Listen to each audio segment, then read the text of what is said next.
evening, everyone. Thank you for joining us today, December 5th, for our public safety virtual meeting. All right, so it is scheduled a little bit ahead before our meeting so that we could dedicate that time. I do see the chief is here, our city manager is here, and our team is here.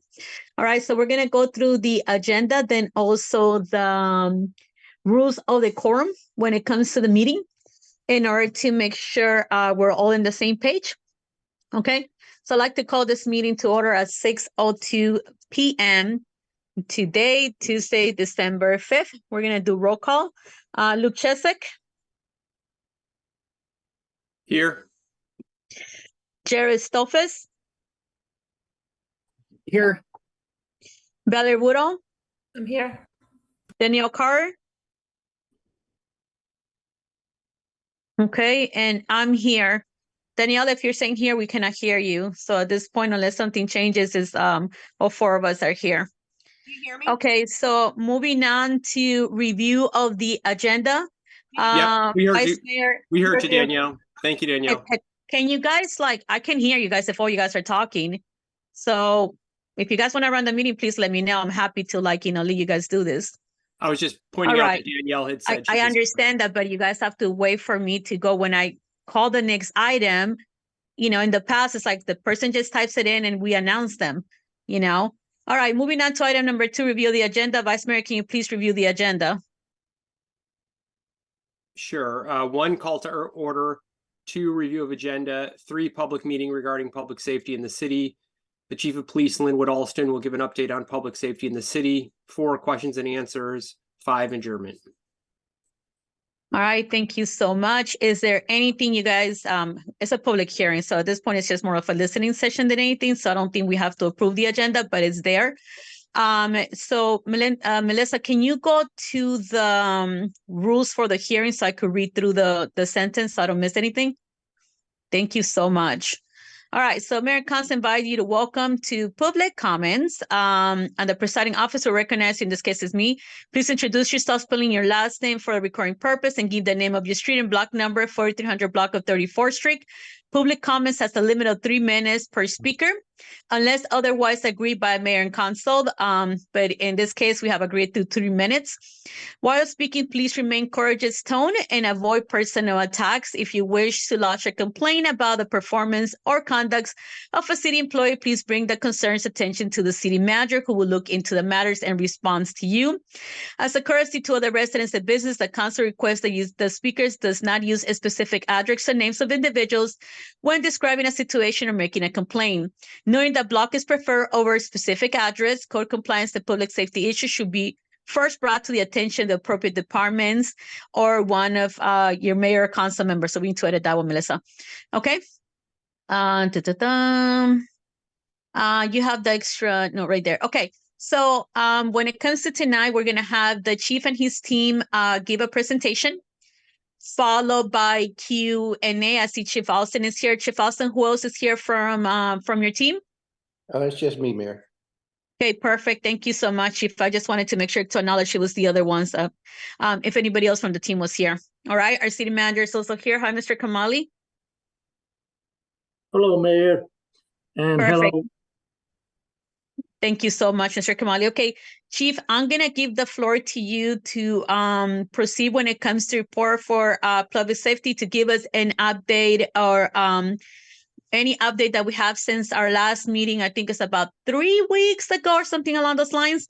And also any process or procedure that police department has been working on when it comes to deterring crime and partners and everything that you have to tell us, okay?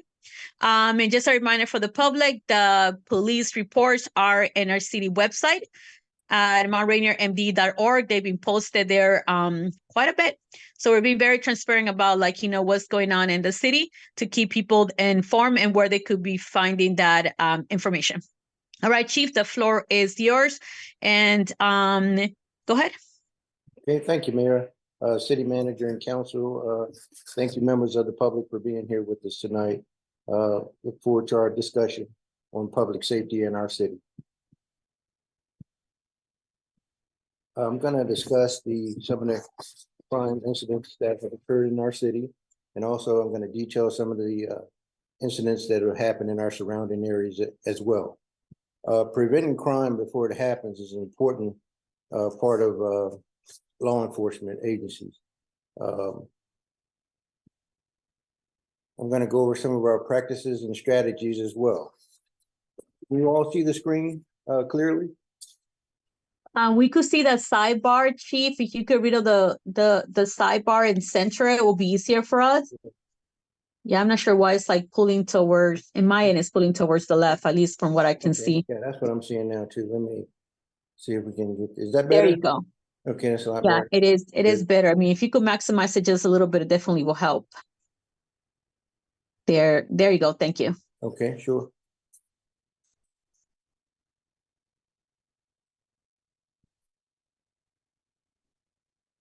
What we do in community policing, we foster relationships between our agency and the public, and we're engaged in outreach and partnerships throughout our community.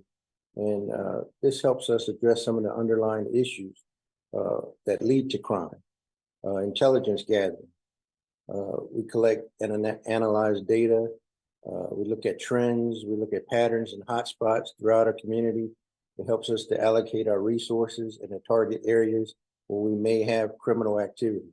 With our crime prevention programs, we start our youth early.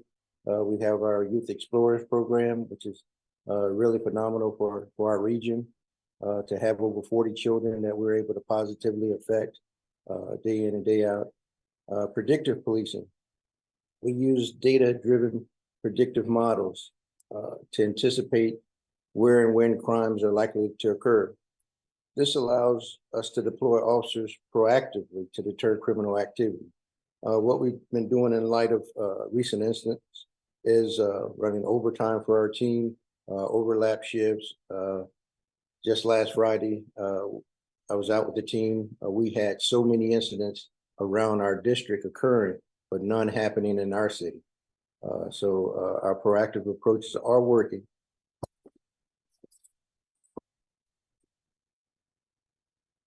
Data sharing.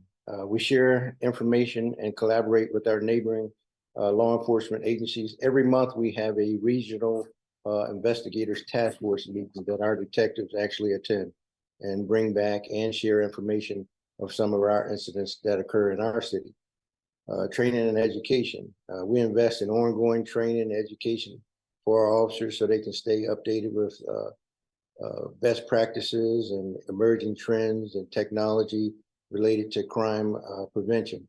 We have Detective Ruffin going next week to a joint crime fighting task force and initiative that was sent to us by the governor's office.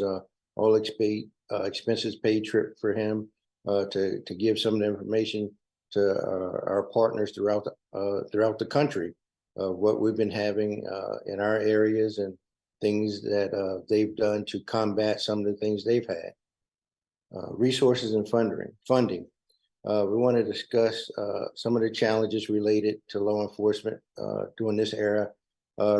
Retention and recruitment of officers. That's something we're all feeling across the border.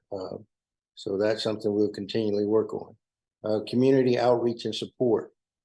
We address some of the underlying things that drive crime as far as mental health with our social services coordinator.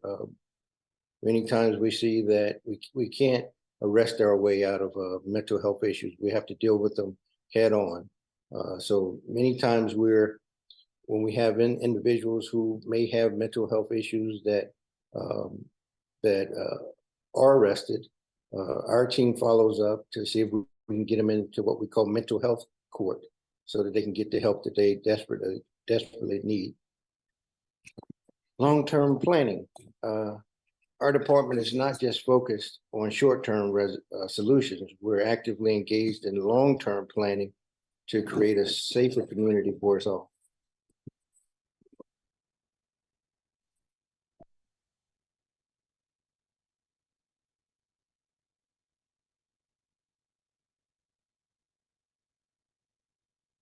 Okay, we have some violent crimes statistics to share as well. This is similar. I think we've had 2 incidents occur since our last report almost a month ago. And I'm gonna go over what we have since May 8th of this year. We had a contact shooting at 6:22 p.m. In Queens Manor Apartments. The suspect has been arrested and he's being held without bond. And next incident occurred in August 16th. There was a robbery, an attempted robbery at 8:43 a.m. The Mount Rainier Police Department apprehended 2 suspects with the help of the DC Metropolitan Police Department. September 17th, a month later, there was a contact shooting in Brentwood. That was not ours, but we assisted Brentwood in that case. That was at 2:38 p.m. It was a shootout between 2 groups. October 8th, shots were fired at 6:26 p.m. beginning in Brentwood. The suspect was identified immediately and was arrested a short time later, and he's being held without bond. 10/13/23, we had an armed carjacking at 10:06 p.m. outside of Little Caesars on 3200 block of Queens Chapel Road. That vehicle was recovered in Southeast DC. 10/16, we had a contact shooting at 8:06 p.m. at 29th and Shepherd Street. An 11-year-old shot his grandfather. The juvenile was arrested and the gun was recovered. At 10/18, we had shots fired, 29th and Upshur. There was 2 groups of juveniles that were feuding with one another, and moments later, a juvenile was arrested and a gun was recovered. 10/22, we had an armed carjacking, 3100 block of Queens Chapel Road. We tracked that vehicle within an hour and found it in the 800 block of Lawrence Street in Northeast Washington, D.C. 11/5, we had shots fired, 4500 block of 32nd Street. Casings were recovered. No victims in that situation.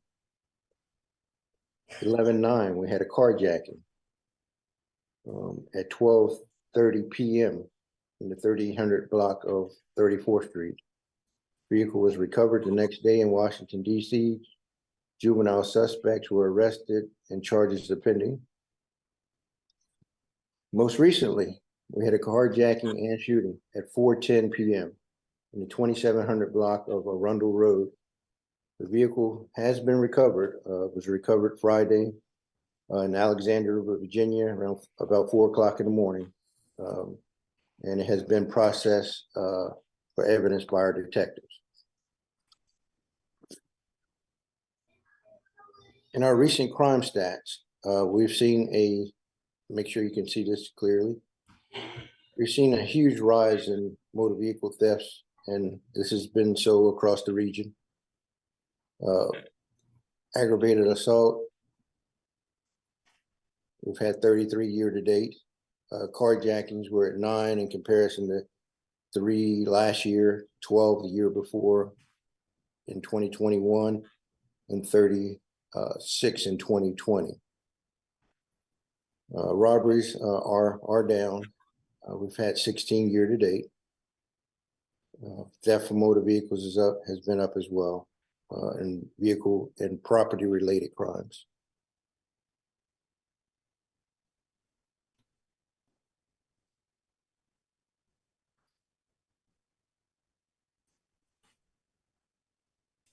Chief, do you mind going back to that screen, to the other one? And I know that it shows the sex offense, all those 3. Can you please clarify a little bit more what they are? Are these just random acts? So is it people that know each other, domestic or something along those lines?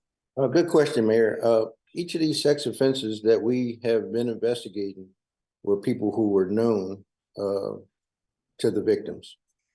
In one case, the suspect fled the country, but because our detectives were so proactive in getting a warrant and obtaining a warrant, he was stopped by Customs and Border Patrol and returned to the U.S. and is being held outside of Dulles in Virginia. Actually, he's been extradited to Prince George's County. Okay, thank you. Sure, and I wanted to put out a few pointers. In an unfortunate event of a carjacking situation, I want to put out that you should stay calm. Don't resist. The most important thing is that we can't get it. We can replace property all day, but we can't get your life back. So please don't resist. We also ask that try to avoid eye contact. We've heard in the past eye contact and things of that nature may escalate situations. Signal compliance. Throw your arms up. Let them know, hey, you can have it. You can have this vehicle. Give up your vehicle. And remember as many details as you can to share with us. As they leave with your vehicle, create distance and provide the police department as much information as possible. Your safety is the priority in these situations. So please remember these things and share them.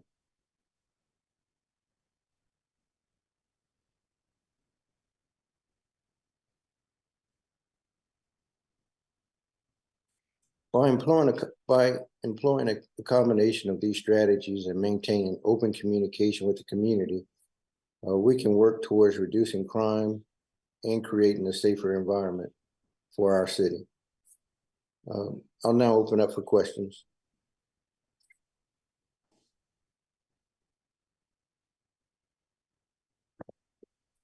Thank you, Chief.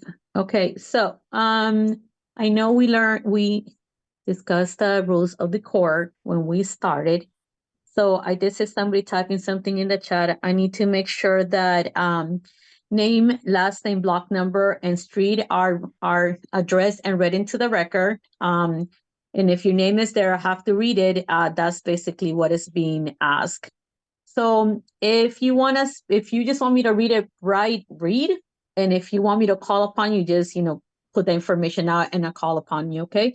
So that would make it a little bit easier. If you are watching us through Facebook, you guys could put your questions and the team will go ahead and forward them to me. Okay, so I do have, all right, Chief. So the first question I have is Ashley, and I apologize, I'm gonna butcher your last name. Sanchelli, 3100 block of Shepherd Street. And it says, how do these, oh wow, I'm horrible at reading, I guess. How do these 3 times increase in the carjacking compared to DC and the other neighborhoods? Chief, go ahead and if you can answer that question. Well, I've discussed this with my team and we're astonished with what's going on around us.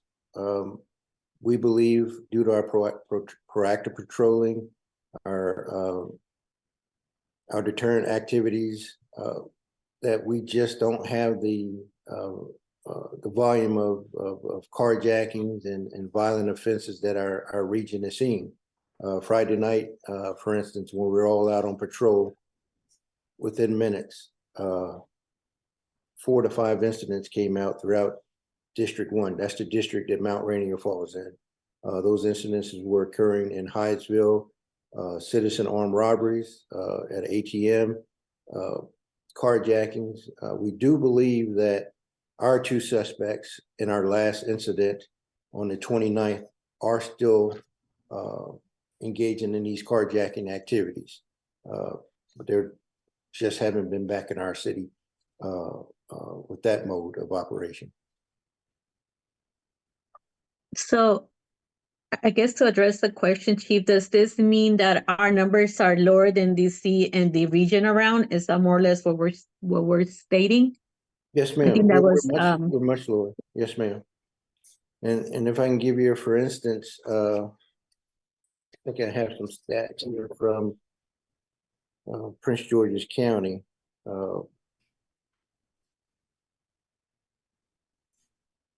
As of June of this year, the Prince George's County Police Department, their carjacking interdiction unit had charged 84 suspects in connection with carjacking cases. 51 were juveniles, 33 were adults. Officers have arrested 248 suspects in connection to auto thefts in 2023. And that was more than all of 2022. Okay, Ashley, does that answer your question? Give me thumbs up so I know that's where you're aiming at. Okay.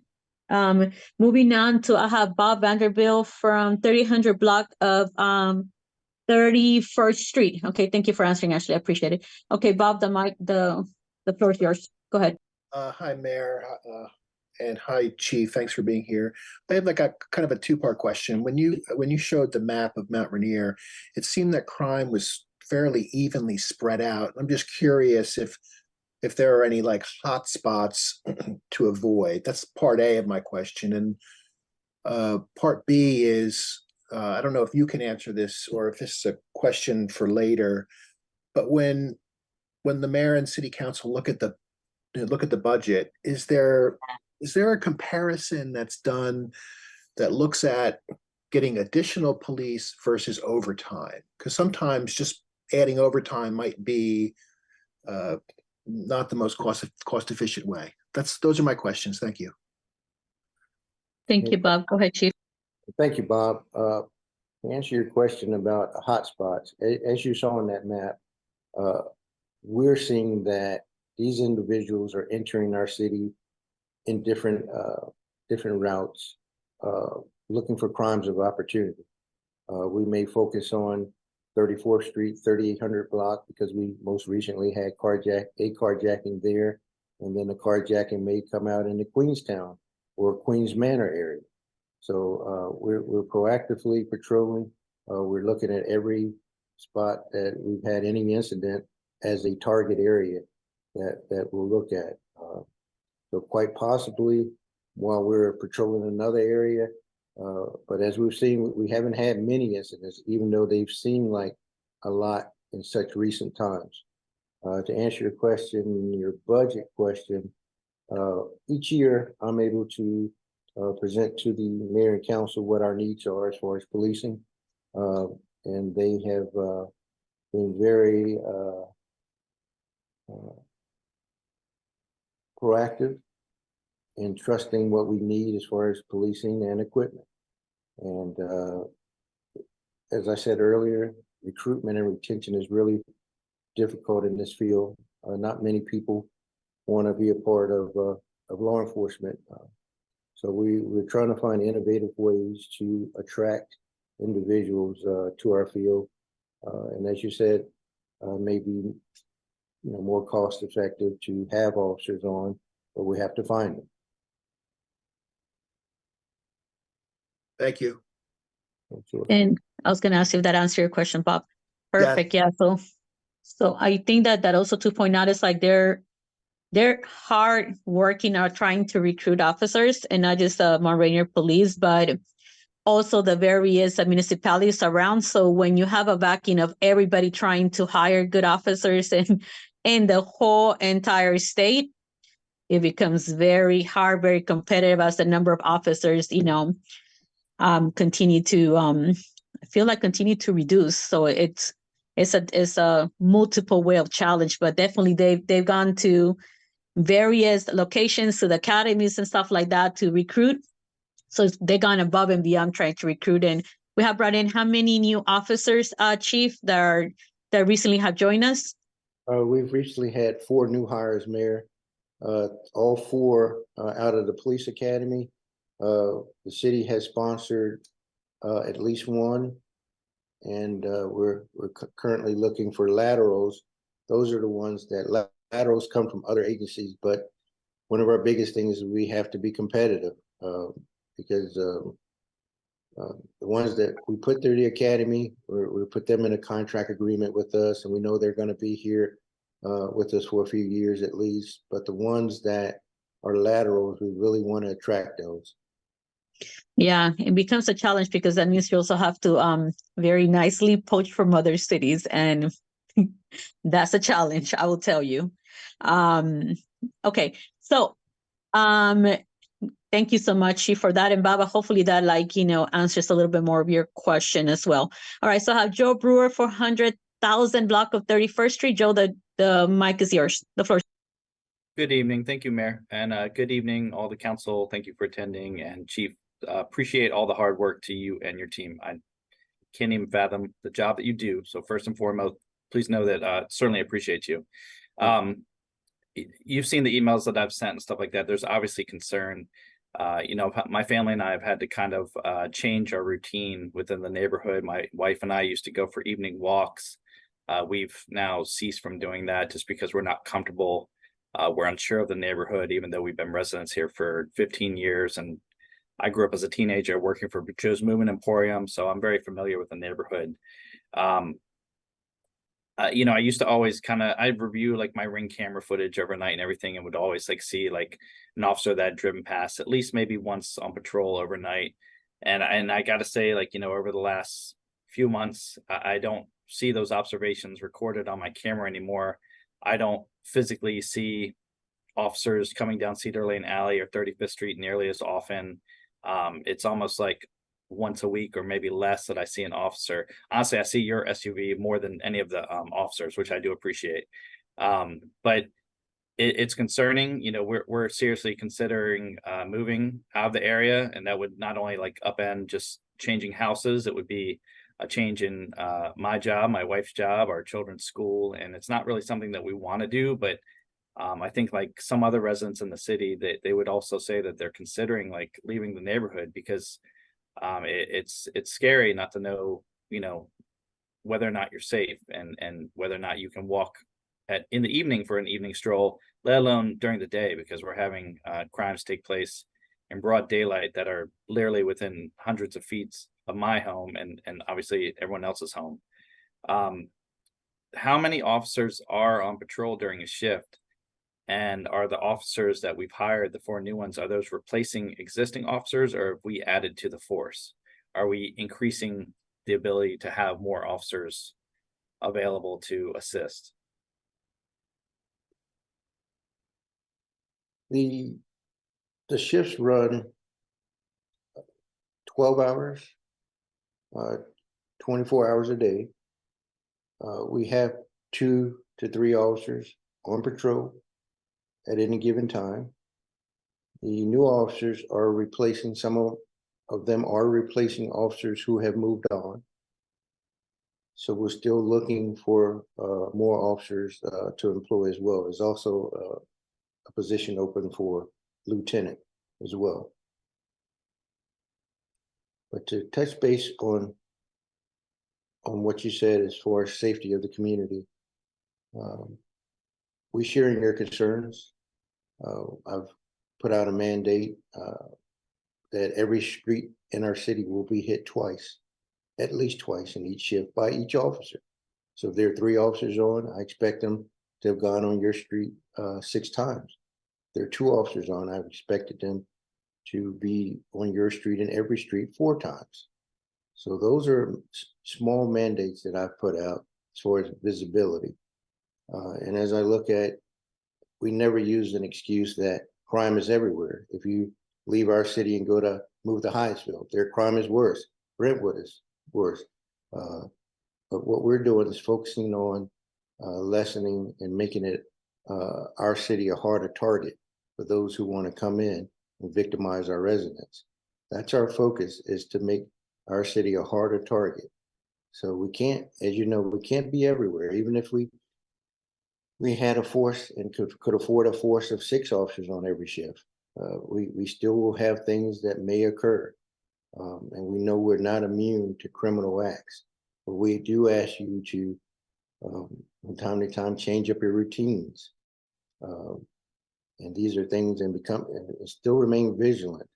You may say, well, why do I have to do that? We live in an open society. We don't know when these predators are going to come through our city and look to victimize our residents. I wish we could be there to stop each one that attempts to do that. But that's just the reality of living in a free society.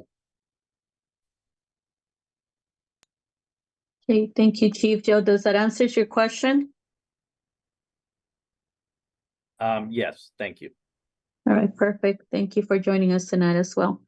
All right, moving on to Heather, 3700 block of 31st Street. Heather, the mic is yours. I see you commented twice, and I see nothing about me reading, so the mic is yours. Go ahead.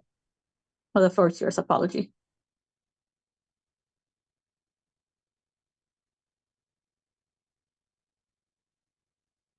Heather, if you're speaking, I cannot hear you at least.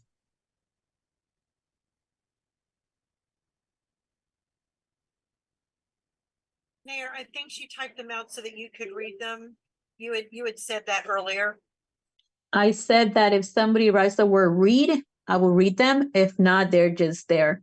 Because I didn't want to have like things popping on the screen. Heather, do you need me to read them? And once again, I reinstate, if somebody needs me to read it, just write the word read on it in order for me to know, because I see at least 2 entries from Heather. So I'm not, I want to make sure that you guys do it in one block, so that way I don't go back and forward to the same people. Heather, do you need me to read it or you got it? Let me know either way, okay? I'll move on to Nina and then I'll come back to you, Heather, okay? So I got Nina Young, 2900 block of Upshur Street. Go ahead, Nina.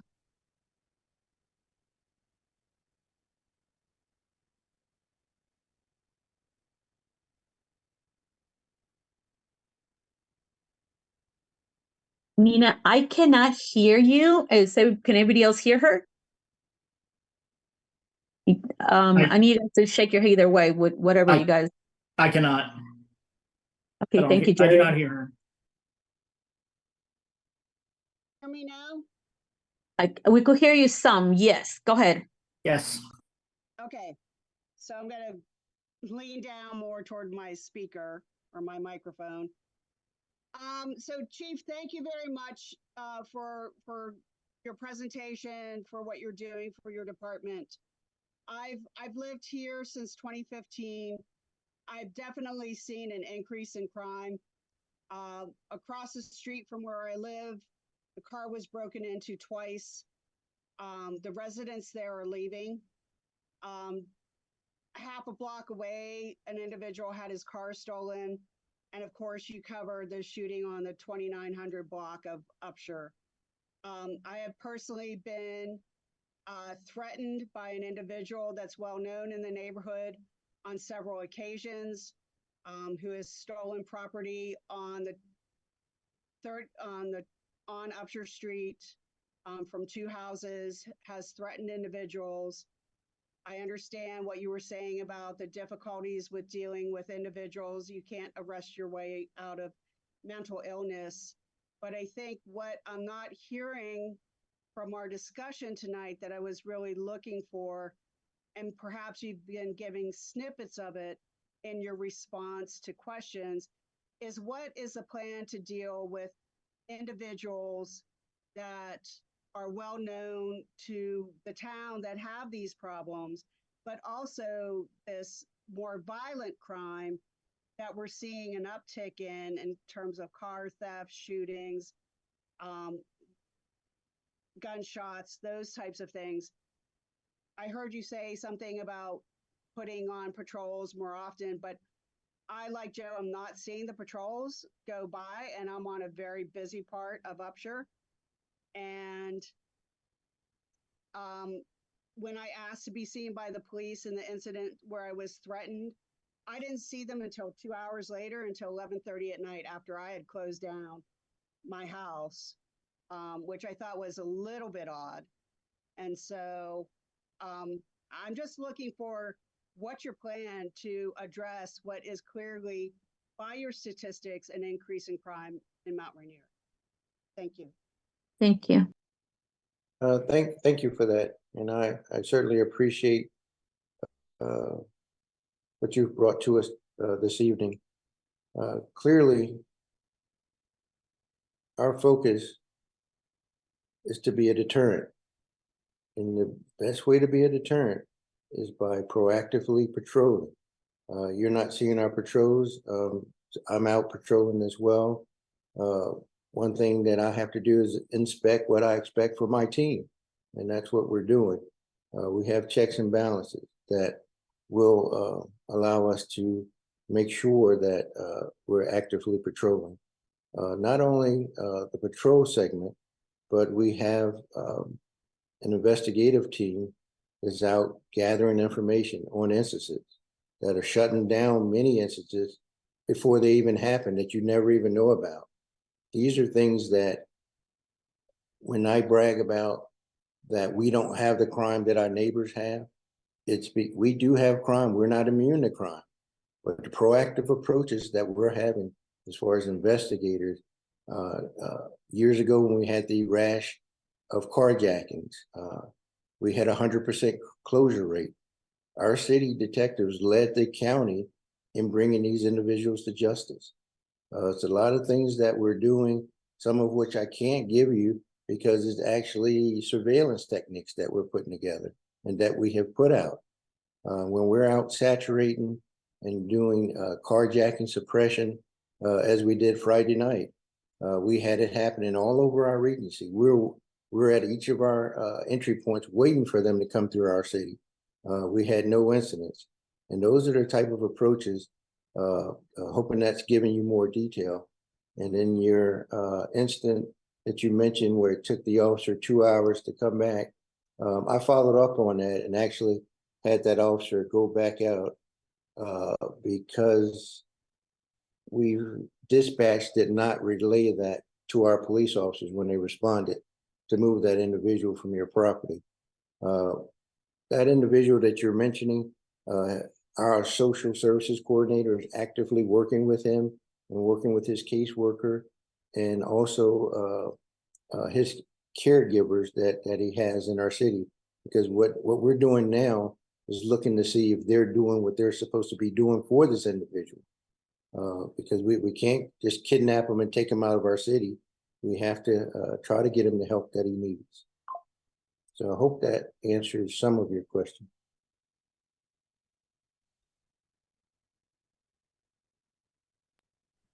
I think what you guys, what the community needs to realize is that there is a lot of work that our detectives and other agencies do in our city, that you're not going to see them with more cards and they're patrolling and they're working cases and everything else. And they definitely, they're not going to sit there and say, we're under civilians and here's the car that's passing through your block. So be aware that that is happening. I'm trying to be very sensitive on saying this because I do not want to make sure we are not messing with any investigation techniques that are happening. But various agencies are going through the city investigating and helping and supporting. Okay. All right. So I'm going to go back to Heather's. Thank you for your patience, Heather. And for anybody else, let me remind you of this. If you want me to read it, still put your name, your last name, your block number and street, and just write the word read. So that way I could keep track of it. Because sometimes there's a lot of chat going on and I will not go back to chat unless there's something you guys need me to read. Okay. All right. So Heather, I think I'm going to combine both questions that you had. Okay. All right, Heather, 3700 block of 31st Street. Over the years, I've seen a decrease in police presence and increase in crime. What is the police department doing to deter crimes across the city and getting rid of the open drinking and smoking weed at the Circle/bus terminal on both sides of Rhode Island? Followed by, will we combine and partner with other municipalities to make police presence stronger? I think that should cover both questions right now. Go ahead. Okay, to answer that question, Heather, we'll continue the proactive patrol. We're targeting those areas around our bus terminal nightly and daily. I'm reading reports, and you're seeing them in our weekly reports as well at One Municipal and right in front of Chuck's Liquors, that we are engaging with those who are loitering, hanging out.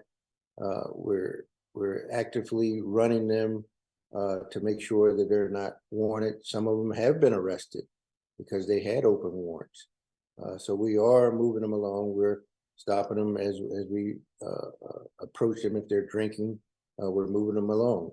So eventually, as we get a full complement of officers, we're going to look at having a static patrol, which means a patrol where police officer will remain between one municipal and the area of the bus terminal, in effect to keep people moving. If they're not there to actually utilize the bus services, we're going to move them along. We're not going to have them where they're sitting there drinking all day.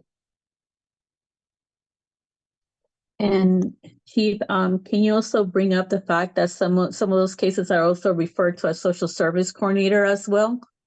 Yes, that is true. Our social services coordinator has come with officers there to attempt to get those who were there drinking assistance. We can offer the assistance, but we can't make them take it, but we can stop them from hanging out in our area. Because what we've seen, where people want to hang out, a lot of times other crimes may happen. All right, thank you. So let me go back to the chat. Okay, let me see. I have, all right, Joe, since you already had a speaking point, I'm gonna go back to people for the first round and I'm coming back to you, okay? So that way I could keep track of this. All right. If you guys type, it moves my screen, guys. Let me see. I have 4500 block of 34th Street. I have Ms. Kamika, who's PTO president.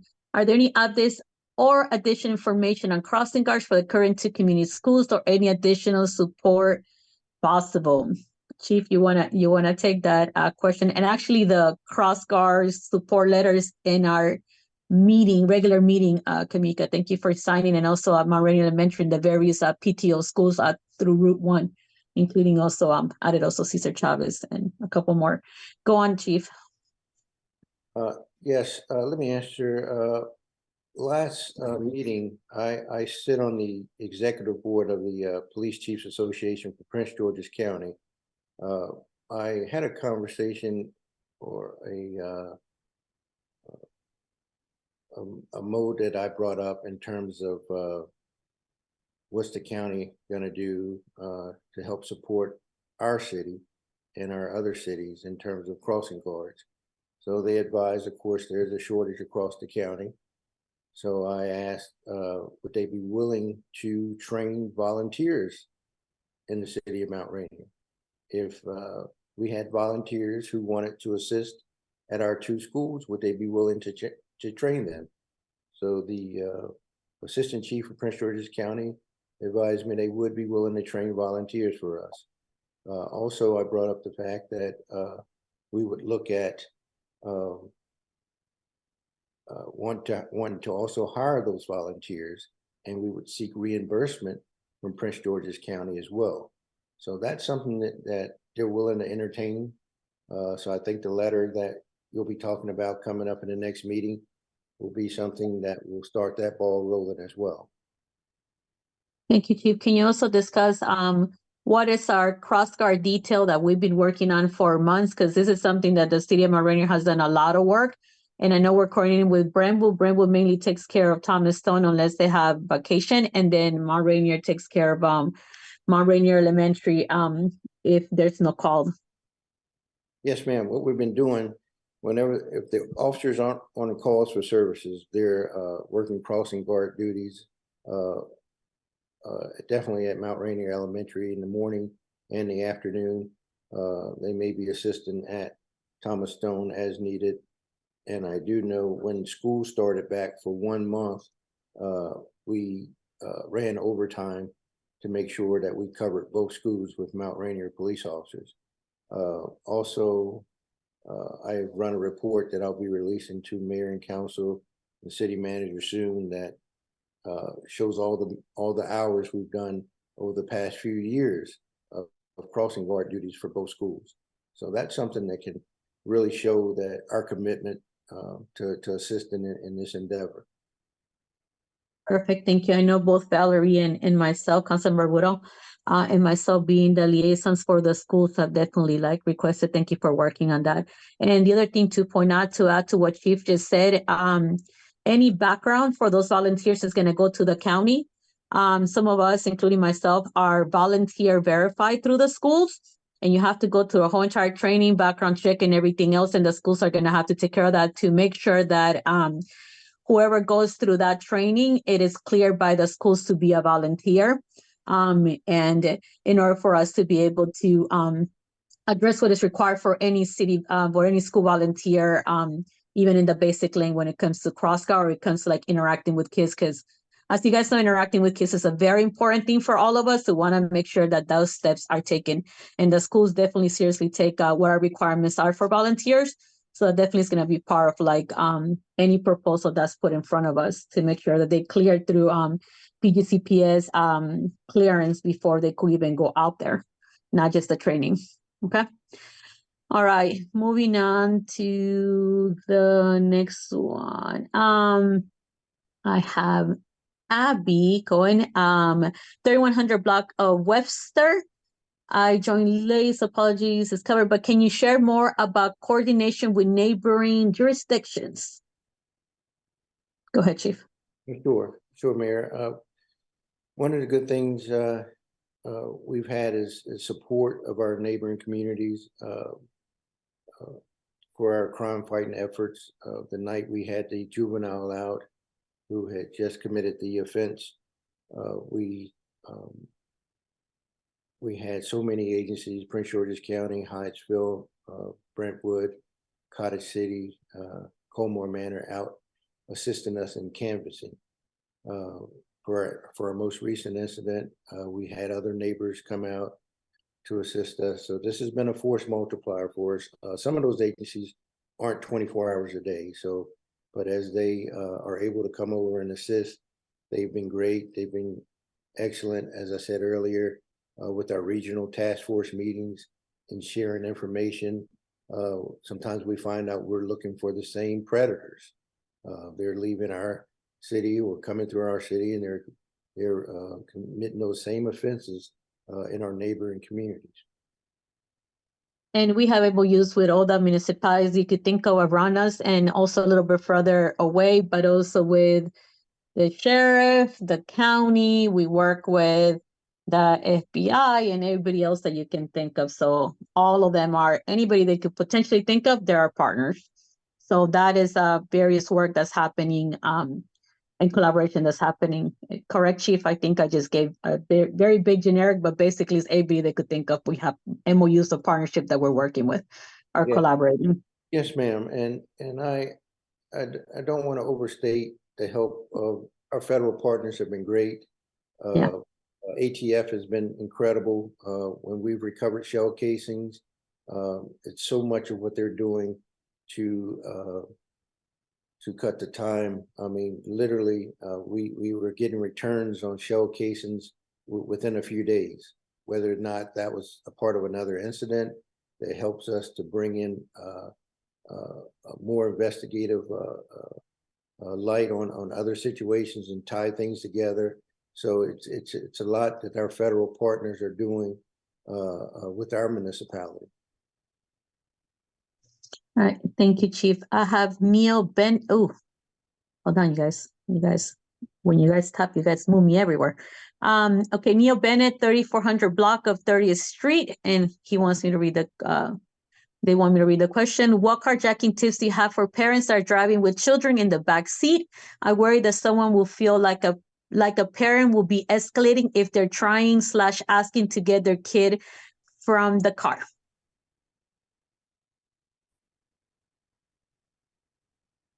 Chief? I think I understand that question. Is it what happens in an incident if you're being carjacked and you have a child in the car? I mean, my focus is getting that child out of the car, and that's what I would tell you. You were not going to leave your child in the car in a carjacking attempt. Okay, sorry. This is Neil Bennett with the 3400 block of 30th Street.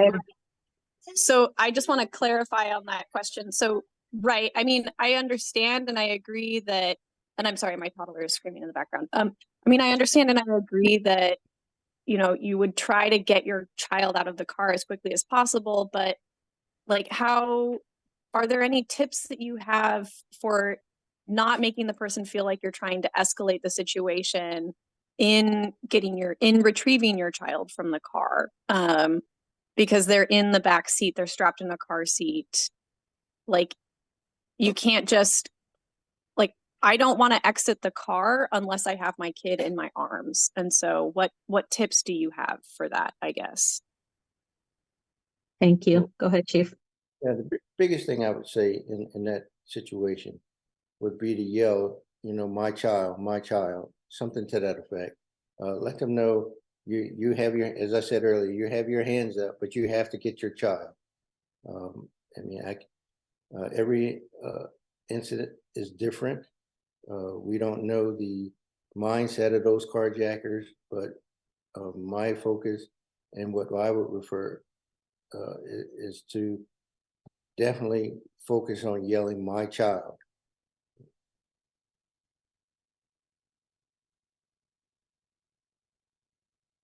Okay, thank you. Chief, it would be important maybe to put a couple pointers out, maybe through the community, our community team, when it comes to that as well. If you guys could work on that, it definitely will help to address probably that question. Okay, so all right. The other thing I will tell you that also helps, and I know Chief has said that to me, is make sure your doors are locked, right? A lot of the times a crime opportunity, whether you're getting off your car or you're driving, sometimes people have their cars unlocked, and it becomes very dangerous. But they'll put something together so that way you guys could get in through social media. Okay. All right, let me see. So I have, okay, so Kamika, I'm gonna put you to second round right after Joe. Okay. And then let me go. I have Natalie Andrews on 30th Street. What block, Natalie? Natalie, are you there? Hi, I am here. We're at 4407 30th Street. For 400,000 30th Street. All Yeah. right. I'm often out walking and driving with my kids. I'm also worried about the increase in crime. Are there areas you would recommend to avoid in my Rainier? Also, is there anything residents can do to help lower crime? Adding home lighting, cameras, question mark. Go ahead, Chief. Sure. Answer the question about lighting is always best. More lighting. Criminals don't want to be seen. We appreciate our neighbors. I know years ago we were able to have a program where we were able to help facilitate neighbors to get doorbell cameras. Those are some of the things that we want to look at in the future as well. I know that in some of our case closures, we relied on cameras from neighbors that may have captured incidences of suspects, apartment complexes as well. And as far as your question about anywhere in Mount Rainier, I know we're going to go around with Public Works and make sure we have better lighting throughout the city, but definitely in well-lit areas. But as we see in a lot of these incidences that I've explained to you or given you tonight, many of them have happened in daylight, the carjackings. So just ask that you be vigilant at all times when walking with your children, asking that you always be aware of your surroundings as well. And please, look to travel in pairs if you can. Okay. Okay, perfect. So let me see if I have to go. I think I don't have. Do I have any questions on Facebook, Jared, with double T? Okay, so let me go back to the second round. Okay, so I have Joe. Do you want to read yours, or do you want me to read it? Because I guess you did both. You asked the question, but you didn't say if you want me to read it. All right. So, are you there? I'm just gonna read it. Okay. What is the status of the camera? Okay. I was gonna say I can read if you like. Go ahead. I didn't want to. Just the status of the cameras on 34th Street. I know we had installed some a while ago. And the status in general of cameras in the neighborhood. I know there was talk of like purchasing cameras. Are they being monitored? Who monitors those? Like, are we monitoring them live? So like when we see people loitering outside of the CBD shop or the convenience store on 34th, you know, what's the status of the cameras in the area? Good question, Joe. We received the grant, Project Safe Neighborhoods, to upgrade the cameras throughout the city. We're currently still utilizing the cameras that you mentioned on 34th Street. Those cameras are recording 24 hours a day. We're able to use those to gain information on criminal activity as needed. But you'll see that in the next few months, we'll be installing what we call LPR cameras. These are license plate reader cameras, which will be fixed locations throughout the city as well.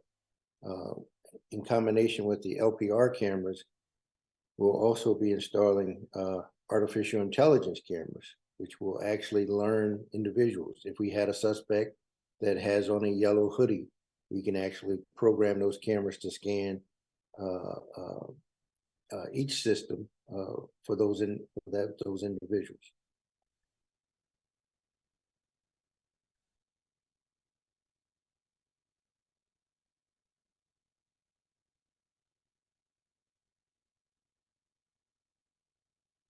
Mayor, we can't hear you.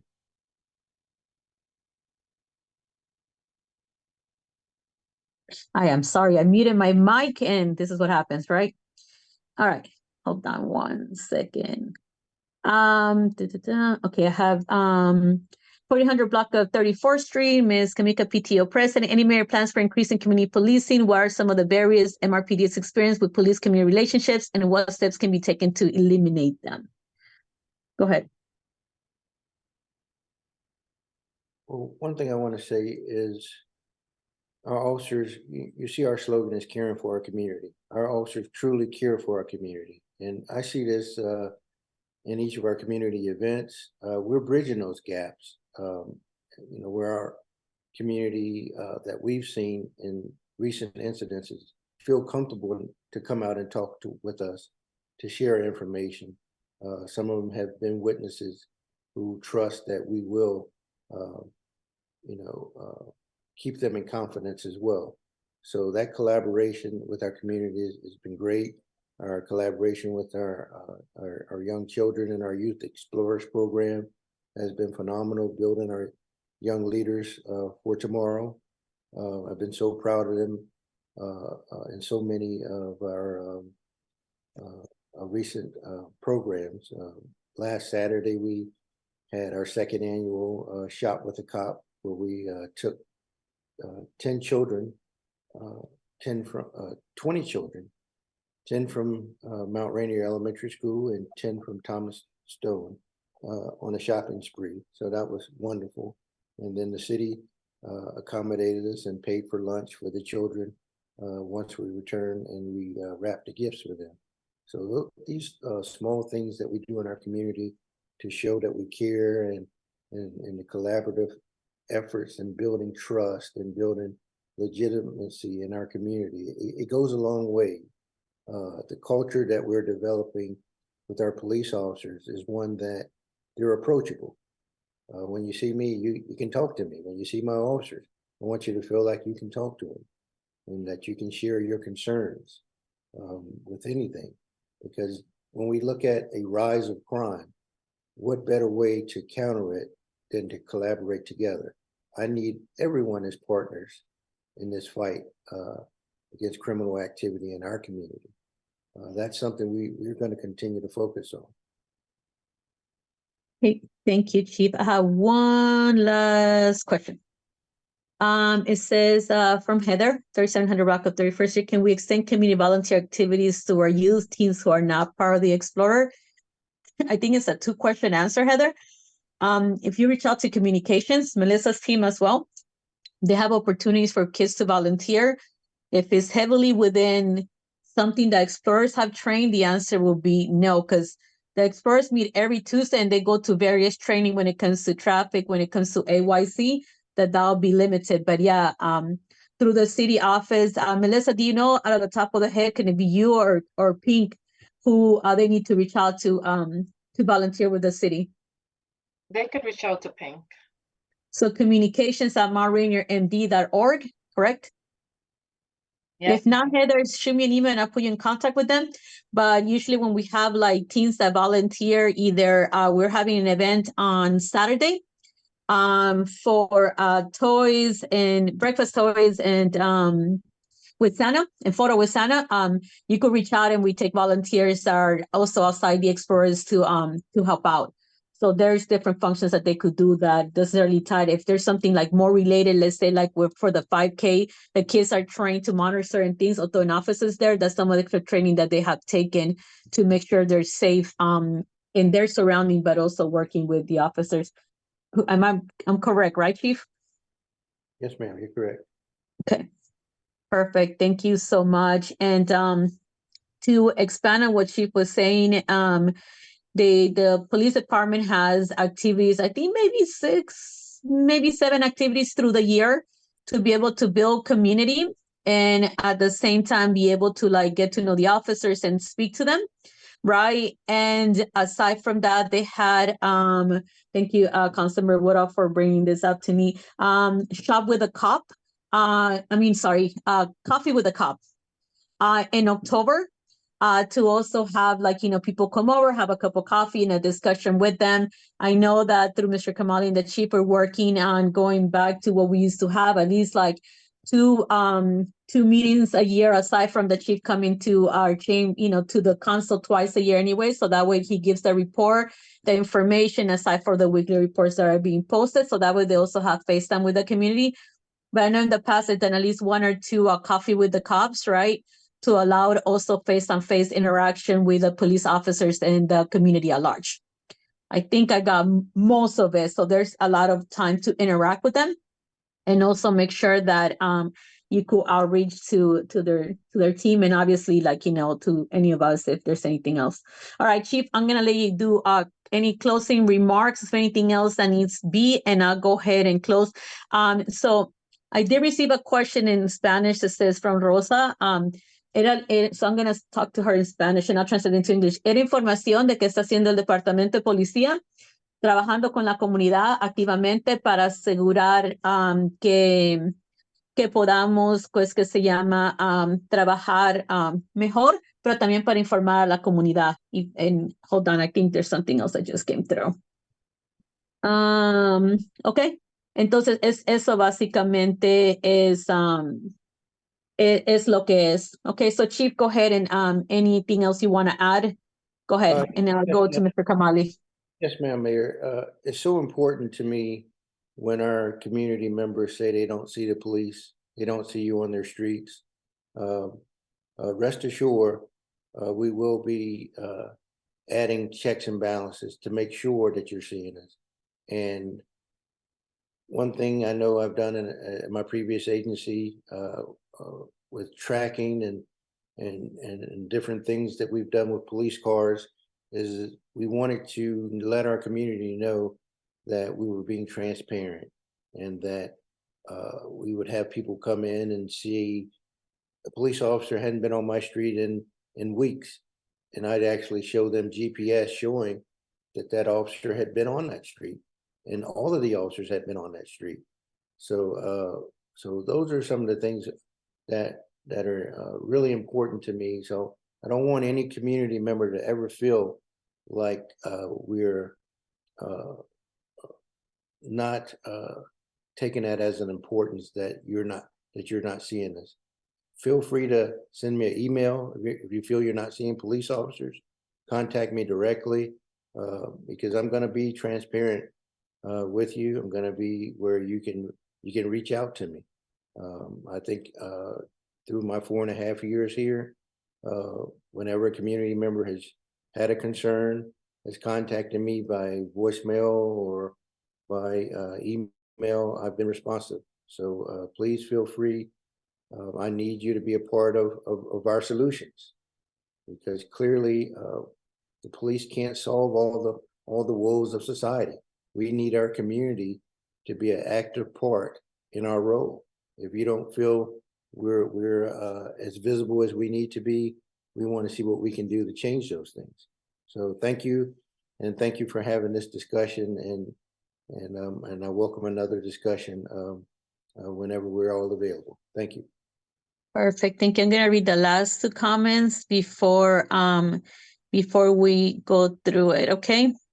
This is from Abby. Thank you. I appreciate all holding this meetings and answering question. Thank you so much from Ms.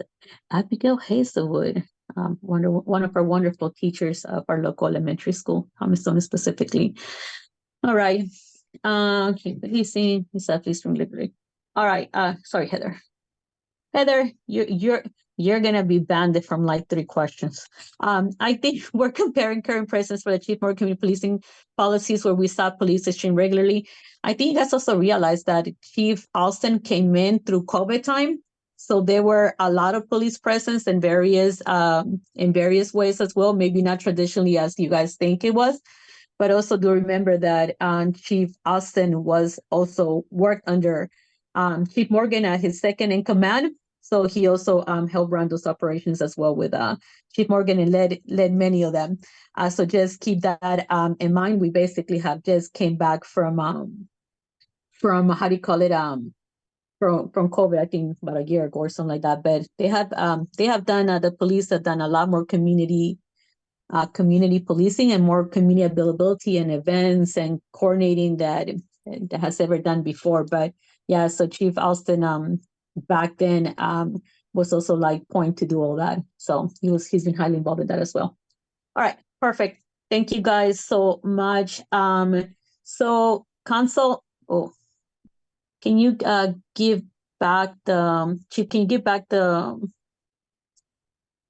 what's it called? The desktop to Melissa? The screen sharing. Perfect. Thank you so much. So we went. Oof, Melissa, you went too fast. So we went through the Q&A. We already completed. There was like nothing on Facebook, and we answered every single question. And a couple people went 2 and even 3 times. Okay. So this concludes the public hearing. I'm going to ask for an adjournment, just to remind the public, the reason why the hearing could just happen with me, the chief, and the staff. But the reason why we call it public meeting is mainly because when it's like more than 3 of us in a meeting, right? We cannot be there. So therefore, we call the meeting to make sure all of us, or as many of us that could be here or, are here. All right. But the reality is like it doesn't need to have an opening or not, if that's the case. All right. So saying that, we will put the schedule out when the events and other meetings are coming up for the upcoming year, and we'll continue working with Chief Kamali and the whole entire council. Please be aware that for the whole entire council, the safety and the security of the city is important. Keep in mind that each one of us lives here. We have kids, family members, rent or own homes in the city. So the safety of the city is not away from us. It's very important to each one of us. And some of us have been working at this for many, many years and shaping our police department to be a community policing. And another work that's been going along definitely was a different structure when me and Luke started forever ago. It feels now, right, Luke? An eternity ago. And yeah, we have been able to maintain, expand, like we had talked about the detective department, social service coordinator go from half to full-time. So definitely more resources have been put to our police department and the things that they're needed. So Mr. Kamali, is there anything to add, or are you ready for me to close it? I want to make sure as a city manager who runs the day-to-day, you also have a say if you want to. No, thank you, Mayor. I just wanted thank you everyone for being here tonight. And our goal, as Chief said, to care for our community, and the public safety is our priority, and hopefully we keep our community safe. Yeah, thank you. And also, just whether you guys realize or not, some of our police officers do live in the city and they do live in the county. So they definitely, even those that live a little tiny further away, it's definitely they definitely take very serious the safety of the community. So they're not also far away from what's going on here neither. All right. Thank you guys so much. I'm gonna move to item number 5, adjournment. Council, can I get a second for adjournment?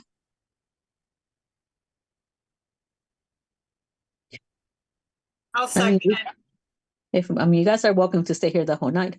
Thank you, Danielle. All right, there's been a motion to adjourn in a second. Any discussion? Abstentions, objections here, none.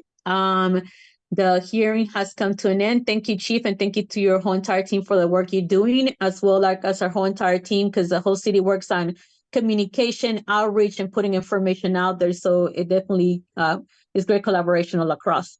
All right. So council, the next meeting is coming up. I am gonna ask you guys if we could have a 5-minute break, go to a restroom, go grab water, and if we could start at I know that the staff said like give him a time. So that's 12, 13, 14, 15, 16, 17. If we could start at 7:17, we do have a 3-hour meeting. So we're gonna I'm gonna bundle a couple things.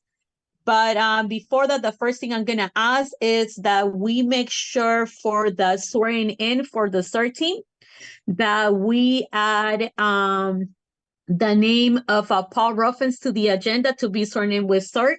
And I'm gonna ask you guys if you guys please contemplate it when we come back.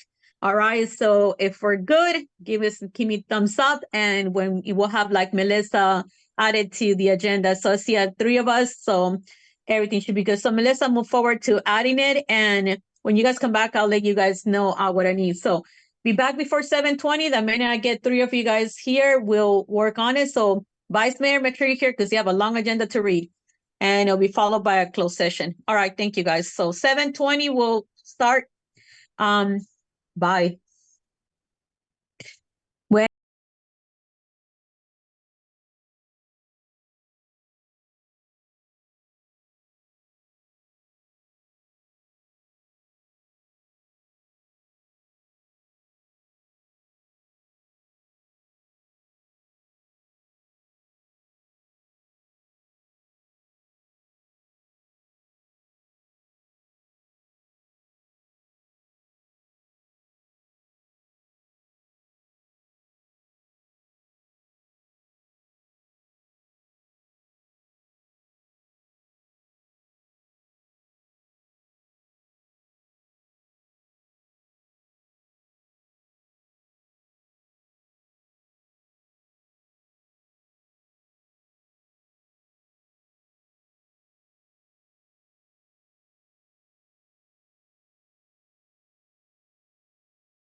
I'm here.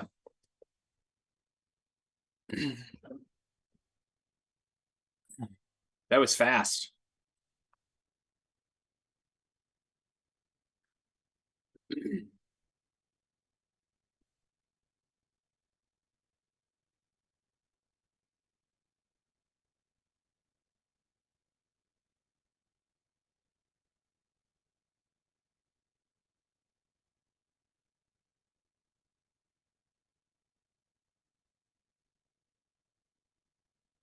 Mayor, are you back yet?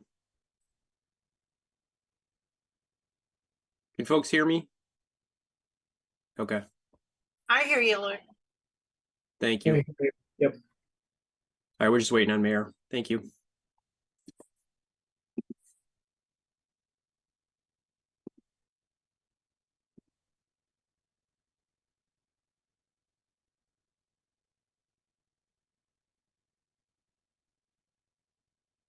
We can't hear you.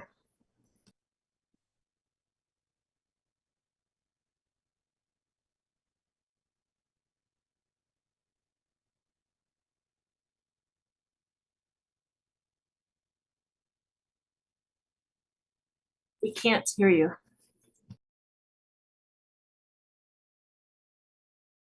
Cannot. Okay. Mayor's here. She's trying to fix her audio for roll call. Valerie, Jarrett, and Daniel are also present, so all 5 of us are present. Mayor, I can go ahead with the agenda if you're okay with that. Oh, she just dropped. I'll just go ahead and review the agenda real quick with everybody. Look, we have to do the Pledge of Allegiance. Oh yeah, that's right. Hold on, let me see if she joins real quick to do the call of order.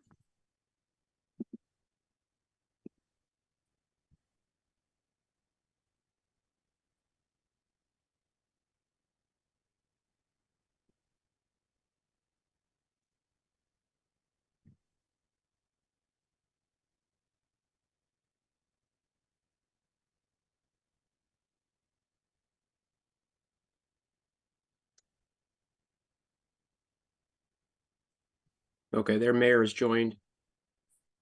I have, where do you left off? All right, we see you. We haven't done the Pledge of Allegiance yet, so I can do if you want to do the call to order, we can do the Pledge of Allegiance. I think you did the call to order. You said all 5 of us were here, so I was listening. I could hear Yep. you guys. You guys couldn't hear me. Can you please lead us in the Pledge of Allegiance? Yep. I pledge allegiance to the flag of the United States of America and to the republic for which it stands, one nation, under God, with liberty and justice for all. Thank you so much. So we're moving on to item number 2, review of the agenda. I am going to be, the request for a name to be added for the CERT team, one of the names that came in at the end, so that way I could get the whole CERT team, the whole board at least of the CERT team that has submitted their documents. And if you guys are in agreement, I definitely would like you guys to let me know. For the swearing in, I'm going to bundle the swearing in for CERT and we'll put the agenda down up, Melissa. And the recreation committee together. So number 10, 11 are going to become number 10, okay? So they're going to be done combined. So I'm going to do a combined vote. So that way we should be able to cut some time there, all right? All right, so Luke, can you go ahead and read through the agenda? Yep. 1, call to order, Pledge of Allegiance. 2, review of agenda. 3, mayor and council member event announcements. 4, presentation and discussion on Compass Arts Education Center project in the Mount Rainier Bank Building. 5, presentation and discussion on the GW Capstone project for designing an economic development plan for Rhode Island Avenue. 6, public comment. An old business will have a second reading and adoption of ordinance number 07/2023, which is amending chapter 13, traffic of the Mount Rainier Code to alter certain speed limits on city roads. 8 will be discussion and update on the city's rent stabilization, possible vote on extending that. 9, update on the youth scholarship program. Mayor Benitez will give an update on the youth scholarship program. Under new business, 10 will be appointment of Ms. Tracy Meserve to the Recreation Committee and the reappointment of Miss Melissa Behringer, Mr. Mark Rassar, Miss Rachel Bush, Miss Karen Schurer, Miss Linda Green, and Mr. Paul Ruffins to the Community Emergency Response Team. 11 will be presentation and update on Rogers Park. 12 will be presentation and update on the Lawn Angel program. 13 will be discussion and vote on the mayor and council retreat. 14 will be discussion and vote on endorsing the PGCPS parent leader statement on crossing guards and school zone safety. 15 will be approval of the minutes. 16 will be a proposal to go into closed session according to the Code of Maryland under provisions Article 305B for the reasons of subsections 1 and 7.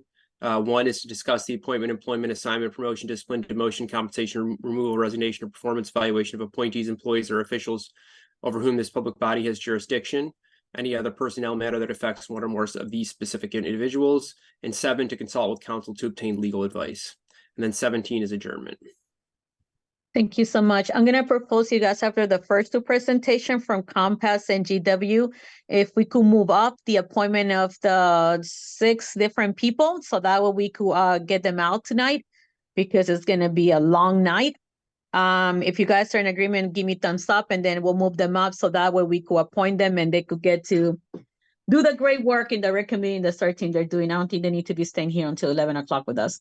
All right, so thank you, Melissa, for adding, let me see, go up in the agenda, Melissa, go down, or whichever one. Okay, and I also know that we have, how do you call it? I think both PTOs, I think I saw them here.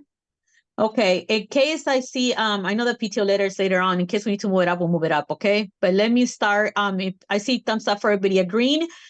So after both presentation, one from Compass and one from GW, we are gonna move up the swearing in, and then we're gonna go into public comment, okay?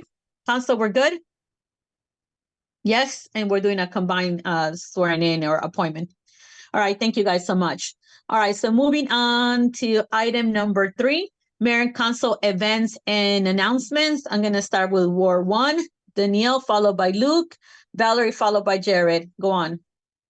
Thank you, Mayor. I want to remind everybody, let everybody know that the Parade of Lights, the 6th annual, will be held on Saturday, December 16th from 6 to 9 p.m. This is a great opportunity to walk around the city and enjoy cider stations, the lights, and the community. As of right now, we have 3 stations. One will be held by Torrance Cook at 4051 34th Street, another by Kathleen Osler at 4100 33rd Street, and then another by former Mayor Miles at 4517 30th Street. We so far have 5 businesses that are interested and are going to light up and participate. That is So Chic, Pizza d'Oro, JJ Taqueria, The Barking Lot, and H&W Printing. There, I do expect to have a couple more businesses, and we are still trying to find someone who lives on the south side of Rhode Island Avenue to host a cider station. If you're interested, please drop me an email at dcarter@mountrainiermd.org. Otherwise, please participate. Oh, and there will also be voting for best business display, best apartment display, and best house display. So there'll be a survey monkey or a survey opportunity for everybody to participate in that as well. And again, if you have any questions, please reach out and let me know. Thank you so much.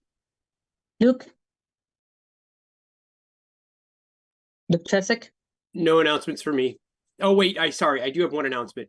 The green team went ahead and ordered signs for the Native Plant Network through H&W Printing. Those signs will be arriving soon, and we'll look to be contacting folks who got qualified for inclusion in the Native Plant Network, both in the spring and this year. It should be another 30 folks, so it will double the amount of houses in the Native Plant Network from 30 to 60. So you'll see more of those signs around town, so we'll get those out to folks here soon. Thank you. So Luke, can you make sure for the work session you bring up who the list is? Because one of the things that I've been getting from residents, and I also have been adding, is like, we need to make sure, I think there's maybe somewhere in the city website, but I also need to make sure that as you guys are working, because the city program, that they, the green team comes to present on who they're wearing the signs to, because they just popped up and we're not even sure where they're popping in. Okay. Yeah, I know. And I know I owe that to code and code compliance as well. Thank you. Yeah. Code and Kamali and the rest of us. Yeah. All right. Thank you so much. Bye. All right. I know when you said announcement, I was like, wait a minute, Luke, I know at least one of them. All right, perfect. Sorry, Valerie, and I said Jared, go on. So the only, I mean, first of all, I just want to say thank you to the Recreation Committee and the city staff who participated in the Sweaty Sweater Run. On Saturday, it was a fantastic event. There were over 100 people that came. The medals were super cute. There were a lot of great, fantastic sweaters. So there will be a recap coming in the future, but just thank you to everyone who participated on that. And then the other event that the Recreation Committee is doing is the Holiday Family Outreach on December 16th. So that's at the Nature Center, and Bob Vanderbilt has been leading that, and that's all I have for now. Thank you.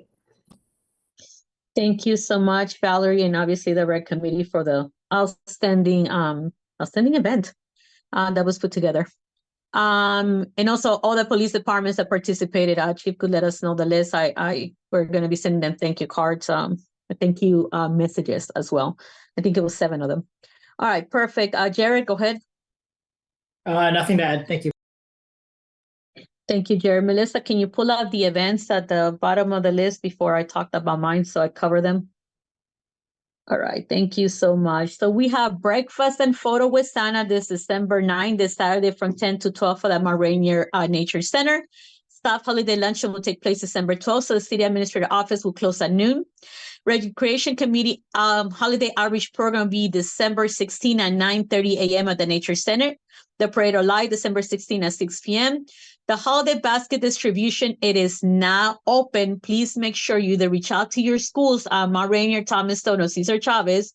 Rainier Manor 1 and 2, we already have Ms. Dunmore working on our list in order for you to be able to sign up, all right? And the distribution is going to be the 21st. If you want to volunteer, Melissa, it says 7 a.m. We're asking the volunteers to join us. Yes, ma'am. 7 a.m. Please reach out to communications@rainiermd.org or myself, Mayor Benitez, @rainiermd to add to our volunteer list. Let me see. City's Administrator Office will close at 3 p.m. December 22nd. Administrator Office will close December 25th for Christmas Day. The other thing that's missing out of here, every Friday we're having movies at the Nature Center. So that is something, I'm not sure if Chief is here or Nicauri, but I think it's 6 p.m. The meeting. I'll let you guys know if I missed something. Other than that, we're very excited for the meeting. I actually had the opportunity to attend the White House Christmas holiday party yesterday. Thank you to Congressman David Throne for the invitation, obviously to the President, the First Lady for the invitation. I got to talk about 2 great, wonderful people that run the government, both Congress and Senate and the White House, about our wonderful city of Mount Rainier, our barriers, our dreams, and how wonderful we are collectively, but also like the work that I've been doing with the league in visiting smaller, bigger, and towns in Maryland in order to find out what things we share collectively and how we could advocate better. Most of us are going to be going to Prince George's County Municipal Association legislative meet and greet in order to put our priorities together when it comes to the 27 collected municipalities, which I'm very honored to say I'm vice president and member of the legislative committee about many other things.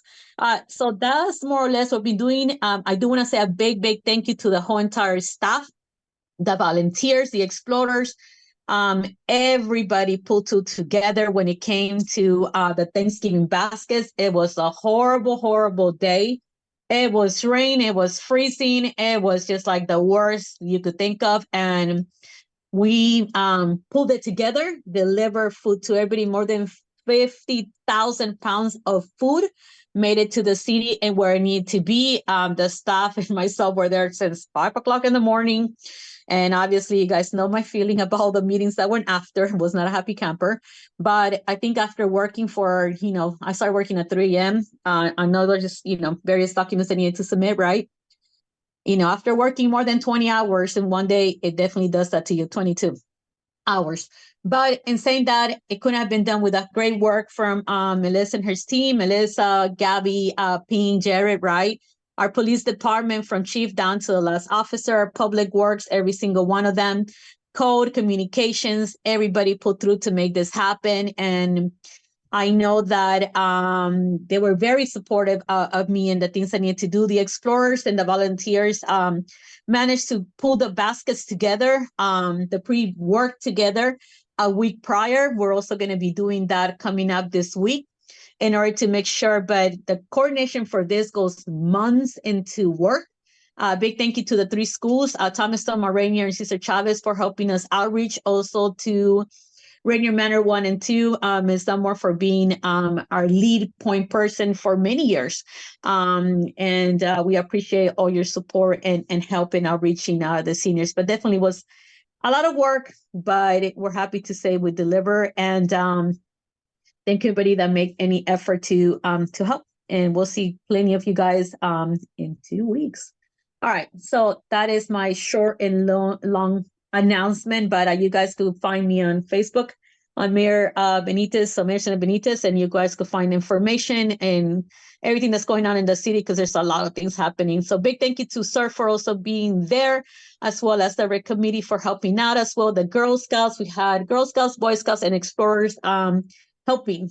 Some of the kids from Shoes and Roots also have helped out in the past, and I know they also help us out as well. So we have a lot of youth and a lot of adults of various ages working together. So big thank you for that. And I definitely will tell you that it's a lot of work, but it makes it a lot easier being along with you guys out there. So thank you guys for that. All right. Those are my big ones. And anything else I'll fill you guys in. All right. So we have presentation and discussion on Compass on our Education Center project in Mount Rainier Bank building. The team from Compass on our Education will present to the Mayor and Council their organization and project of the Mount Rainier Bank building. If you're not sure where this building is at, it's the one that's across the street from the circle. So it's like, you have Penny Rail Station in one corner, the Artist Loft in the other, you have a church in the other, you have City Hall in the other, and then you have the businesses. So the one right next to, right in front of Doha's, that's the bank building. All right, so I see Rick here, and Rick, let me know who else is here from your team. So the floor is yours, Rick. Go ahead. All right. Thank you for the opportunity to speak to everyone tonight. I have with me Asher Ruck and Susanna, who are both working with Compass relative to this project. And typically I would have David Ludwig here, but she decided to have a baby and went out on maternity leave. So she's actually out on maternity leave right now. But we had an event last month, which was really successful relative to trying to raise money for the things that we've been doing at the building itself. So to tell you a little bit about Compass. So Compass is a nonprofit agency. We've been around since the mid-1990s. We support people with intellectual and developmental disabilities. We do services in Montgomery County, Prince George's County, obviously, Howard County, Charles County, and Anne Arundel County. And we do all kinds of services, community living group home services. We do community engagement services, employment services, so a whole array of services for people with disabilities. And really the services begin at birth, and actually we support people up until they pass away. So it's a lifelong commitment that families and the individuals typically make from us. If people don't know, our funding, or most of our funding, comes from an agency called Developmental Disabilities Administration. And that agency is under the Department of Health. So we're a private nonprofit. We're not a state-owned agency. So again, those things. We bought the building in 2013. It's, as I think hopefully people know, the building was built in 1922. For probably first 5 or 6 years, we didn't actually do too much to the building. I came to Compass in 2017. The vision was really to create an inclusive art space at the building where we would have arts classes and those types of things at the building itself. And then through that process, people would learn and be educated about people with disabilities. So it's not a program for disabilities. It's really a public building and public usage. And then through people accessing these classes, people with disabilities will be part of those classes. If you haven't been in the building, pictures really don't do it justice. The building had some severe roof damage. Leaks were inside the building itself. I don't know if people, I could share some pictures, but I would need the host to give me the ability to share my screen. So I don't know if the host could do that. Oh, thank you. Okay, I was going to ask Melissa. Thank you, Melissa, for moving quickly on that. All right, so does everybody see my screen? Yes. So this is some pictures that we found of the building back in 1922. So we researched and found some of those things. This is the building almost in its current condition, as I think the mayor just says, we're one of the 4 corners. And that's the color of it's currently right now. This is giving, so there's a couple videos that we have here. So there's a video we'll show you that'll actually show the inside of the building itself. So just give it a second, hopefully. I don't think I have to enter again. There we go. So this is a picture of, this is our makeshift way to catch the water. This is the inside of the top of the building, as you see over to the left, and there, all this is plaster. Most of that is, there was some structural damage to the roof itself. So just to give you an update before I go into this picture. So we have at this point put a new roof on it. There's been a new flat roof, new coping. So it's all dry. We put new slate on top of you see the top of the center part there. That's all that new slates there. And the last thing we're waiting for is new windows. That was kind of phase 1. So phase 1 was get it dry. So that's all been done. And other than the windows, or the last part of phase 1. And then this phase 2 is really going to be the inside of the building and also the outside. So our intent is actually to take it back to the original brick. We actually are going to scrape it, take the paint off, and take it back to the original brick and do the typical repointing of that. So that would be part of the next phase, is taking it back to the original brick. So it will actually, we feel that this is probably a fairly accurate picture of what the building's going to look like when it's done from the outside, and it will get closer to that original, the way it looked back in the early 1920s. So this is a picture of the inside. This is, kind of we have an architect that's 55–60% of the drawings are done. So we're actually, if you go into the building right now, if you looked up, you're not going to see the second story. You're not going to see the dome. So we actually are going to take out a portion of the second floor flooring so that you can see the dome, because that's what it originally was. So originally there was a floor there, but the floor did not encompass the dome itself. So this time when you actually go in it, you can look up and you'll actually see the dome, and there'll be a mezzanine section as you see there. And there'll be classes. If you look behind that desk, there'll be classes there, and there'll be classes upstairs. And there'll obviously be ways that people could display different art there. So again, the whole idea is to drive traffic through the building, and therefore through traffic, people will be educated not only about Compass, but people with disabilities and their artistic talents. It's not a place where, the way we look at it, all of us can be artists, whether or not we're good or bad, doesn't matter. It's really the joy of expressing yourself through art. And that's, part of what we're looking to do at this building. And so this really kind of talks about what we look at the art space. Our vision is that we want to create a place that is a unifying force to help break social barriers and strengthen interpersonal connections.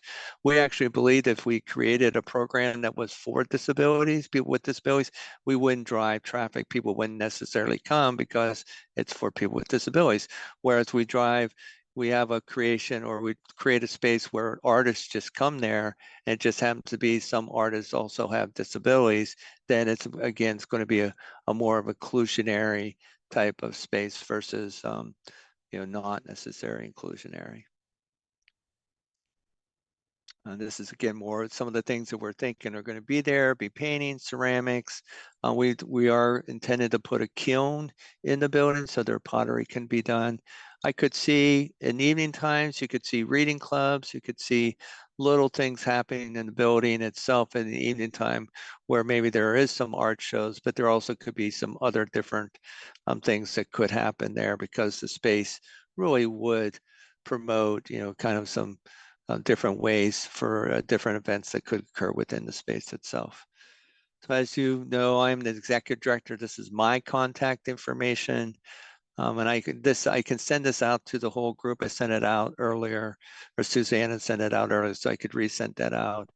And then this is David's contact, and then Asher, who's here tonight. And then again, the other person that's with me tonight is Susanna, who's also helping with our process. So I think if people want to ask me, okay, what's the plan? I don't know if I could stop and answer questions, but the plan is that this is kind of the capital process where we're about, the drawings are ready to send out to contractors to get bids on the next phase.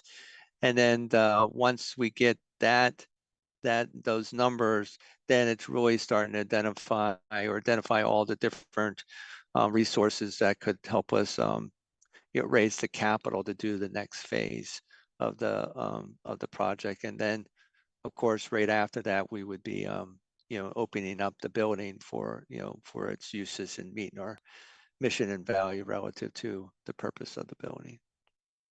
All right. There, and see if there's any questions anybody has. Thank you so much, Rick. So I'm going to open up the floor to our council first, and then we're going to go to Q&A. Jared, I got you. I got Valerie, because it's technically in the little corner of Ward 2. Go ahead. Yeah, Rick, no, just more of a comment than anything else. I just want to thank you for coming tonight, and thanks for the work your organization is doing. It's really meaningful work, tied very much in with the spirit and the ethos of our community.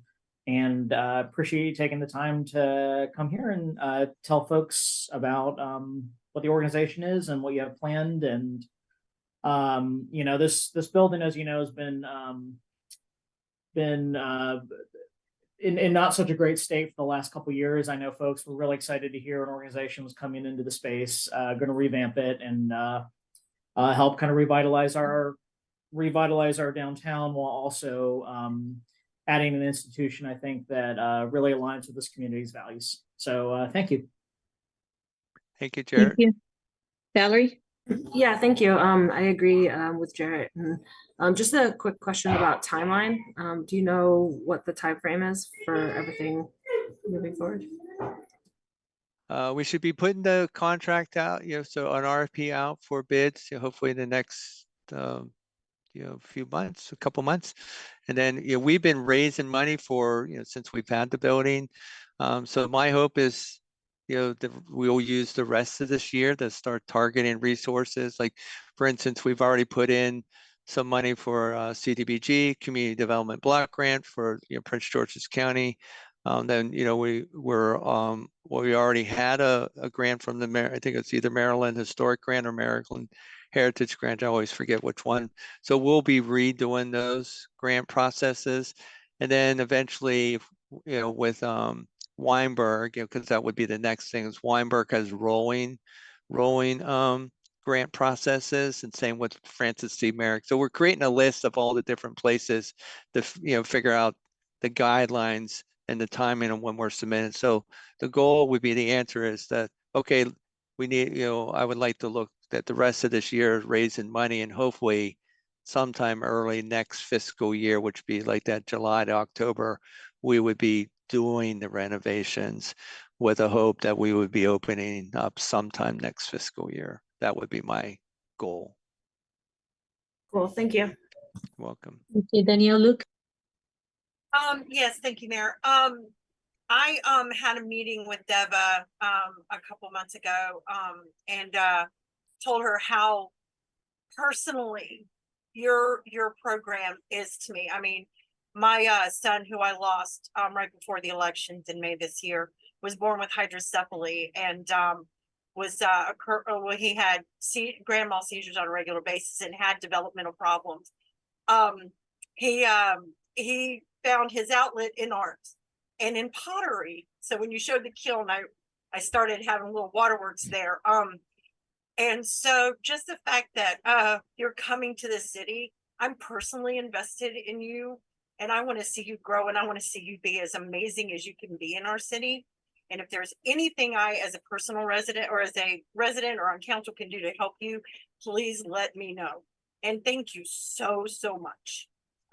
You're very welcome, and thank you, and we will do that. So again, like I think Jared knows that, and other people, is that we had a pretty vibrant arts program at our administrative office, and that's, I think, why we bought the building back in 2013. But once I started there with rules and stuff, I wanted to say, okay, well, how do we make that more inclusive? How do we make it community based, and how it would be a part of the community? So we are in Prince George County. We're becoming more and more invested and more connected to Mount Rainier and everything associated with that. So we're excited about doing more there and being a part. I was actually looking at those events that you were talking about, the lighting and stuff, and I think hopefully next year we'll be not just open, but we'll be able to participate. And I don't know if we'll be able to light up the building. I don't know what the rules are, but we'll figure out how we're going to participate in some form or fashion relative to that. So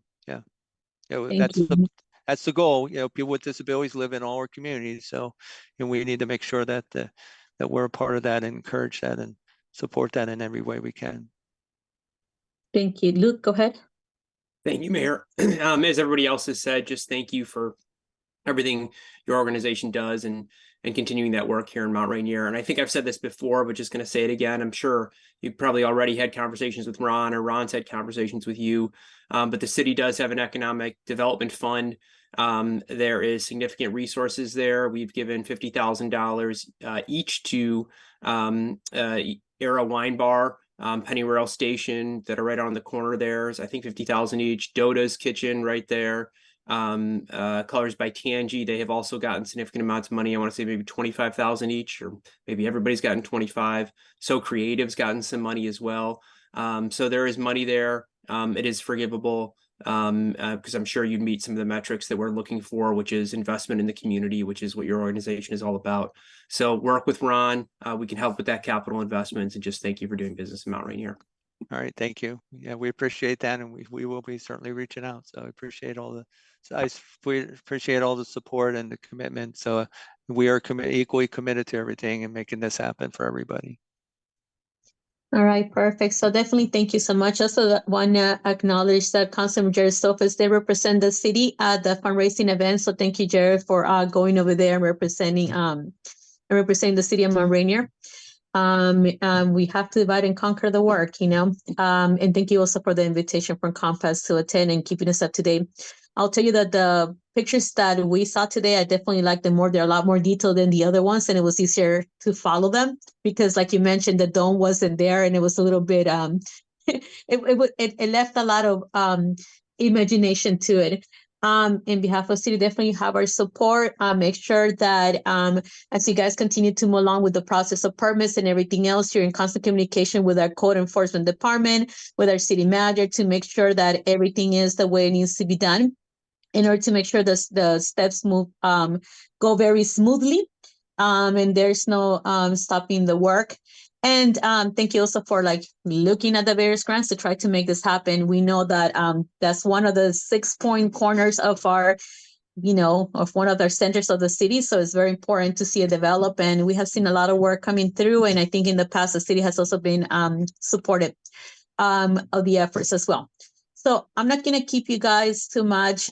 Please send my love to the whole team, and we're looking forward to seeing the new baby very soon. I know we have met with various representatives of your team for quite a few years. So Thank you so much for that. And does anybody has a question from the community they wish to ask, let me know. If not, I will let them go because we do have a very heavy agenda. All right, seeing none, thank you so much to the whole entire team for being here, for the work that you do. And we look forward to continue to seeing the next steps in the building. And as steps move forward, we're going to be asking you also to come next year, so that way you could get another update and figure out how also the community could support. And please keep us, aware. I know, like when you guys at the fundraiser, the city also shared that information. So if you guys could do that again, if you guys see something coming along in that sense, so that we also share that information to let our residents help. I know quite a few of them are willing to help and find ways to get this process going. All right. Great. Thank you very much. Appreciate the opportunity to come tonight. All right. Have a good night. Thank you for being here. All right, you too. Bye. All right. Okay. So, Melissa, do you have back the desktop? Okay, perfect. All right, moving on to the next item. This is presentation discussion on the GWU Capstone project from designing economic development plan for Island Avenue. 25 minutes. The GWU Council team will make a presentation of the Mayor and Council on economic development plan for Island Avenue. And before we start this, I'm asking Melissa, I haven't asked her. I'm asking Melissa to keep us on track, including myself, when it comes to less than 3 minutes. Okay, so that we move along, because I know as we get tired, we're very talky, right? So I'm in the list, and Melissa, I know she'll put like time up, and I'm asking council to please be conscious of this information as well, because it's already 8 o'clock. All right. Thank you, Melissa, for willingly to agree to give us the time. All right. So we do have members from the GWU here. Luke, you want to introduce them, who we have here, and let them present right off the bat. Go ahead. I'm just going to hand it right over to them to do their presentation. I've sort of stepped in the sideline and let them work with staff on all this. Thank you. Thank you so much, Luke. Who from GW will be speaking tonight, or who will start the conversation? Could you please make me, Naida Garcia Crespo, host, so I could share some slides? Go ahead, Melissa, if you could share the screen capability. And the other thing we ask is please share back once you guys are done, because sometimes we get stuck in the in-between. Okay? Will All right, do. Go ahead, we could see your screen. All right, so yeah, I'll get us started here. So thank you all for having us at your meeting. I'm Dustin, and I'm joined here by Nida, Heather, and Cassie, and we're very excited to present to you all on our research findings on promising practices to generate economic development, a topic we originally proposed to the council at the September 19th town meeting. So here's just the agenda we're going to go through.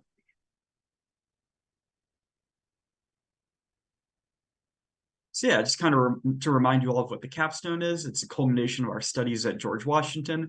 We use the skills we've learned in our Master of Public Policy and Public Administration classes to provide research for clients like yourselves. So just kind of refresh you on a research topic. The town wants to create an economic development plan for the Rhode Island Avenue corridor. Goals are things like increasing the density of businesses and creating a vibrant downtown core.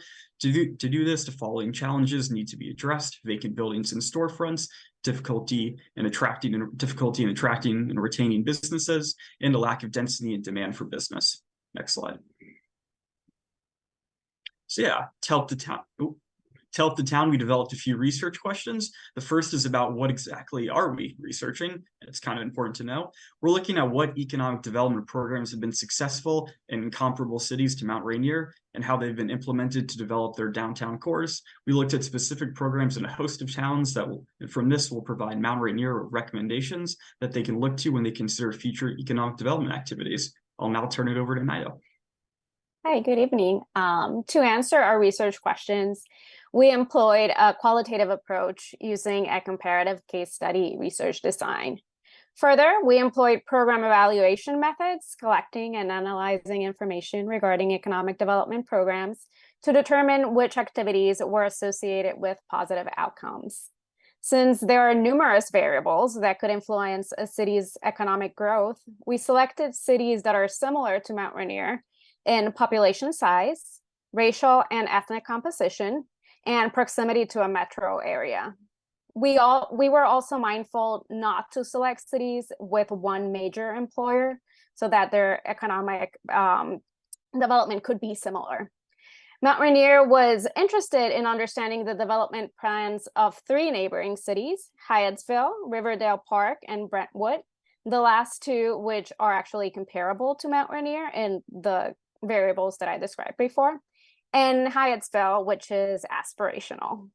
Thus, we examined all these cities as well as 2 cities that are comparable to Mount Rainier per our selected factors, which are Hateville and Garden City, both of which are in Georgia, one in the Atlanta metro area and one in the Savannah metro area. After we selected the cities, we established a baseline for evaluating success against which we could analyze the effectiveness of the implemented programs. We created an index that contained data points for changes in each city's tax revenue, population growth, number of businesses, and poverty rates, and compare these metrics in a decades-long period. Because our literature review noted that economic development is more than just financial investment and includes all aspects of how people live, our index weighted poverty reduction more heavily than the other data points. According to our index, Hyattsville and Hateville were the best performing cities. Thus, we were careful to analyze programs that these cities had in common and compare them to Mount Rainier. We do, however, need to note that Hyattsville has more than double the population of the other cities we studied, and we included it in the analysis because Mount Rainier indicated it is a city it wants to emulate. So take the results from Hyattsville with a grain of salt. And now I'm going to turn it over to Cassie. Thank you, Nida.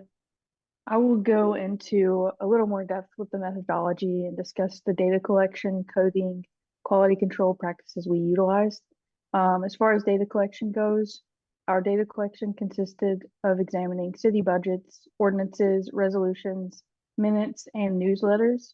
News articles about cities and projects, used Google Maps to determine proximity to metropolitan areas, and then we retrieved U.S. Census data to gather demographic and business data. Moving on to coding and quality control, our main way of finding information on economic development programs was by looking through cities' official websites. Budgets were commonly used as a source to determine how long a program lasted. Google and media searches were also used, and then additional data such as demographic and business data were retrieved from government sources like the U.S. Census Bureau. And so moving on to our codes, the coding descriptions are as follows. Followed business recruitment to measure how new businesses and investments are attracted to the city. Business retention. These were described as strategies to support and retain existing local businesses. Education programs focusing on skill development, training, and enhancing the local workforce. Infrastructure, investments in essential infrastructure like roads and water systems to provide economic growth. And beautification, which was efforts to enhance the city's aesthetics and overall visual appeal. And then we also had 2 subcodes, art, which were initiatives aimed at fostering artistic and cultural activities within the community, and diversity programs, strategies promoting inclusivity and diversity within the city's economic development efforts. And then lastly, quality control, we had 2 people code each city's programs. And then if there was a discrepancy in the coding, we had a 3rd individual come in and review it. I'll turn it over to Heather now. Thanks, Cassie. So as Cassie mentioned, we identified a variety of themes in our review of our case cities. The first theme that I'm going to discuss is beautification. So many of the cities that we reviewed had beautification programs or efforts to enhance the city's aesthetics and overall visual appeal.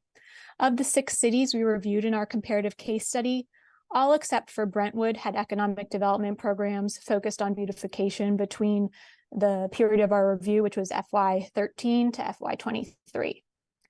The most common beautification program was facade improvement programs, and 4 out of the 6 cities we reviewed, including Mount Rainier, had these programs. Another popular initiative among the case study cities was the use of murals. Half of the cities, including Mount Rainier, as you know, funded murals to help beautify their city and draw visitors.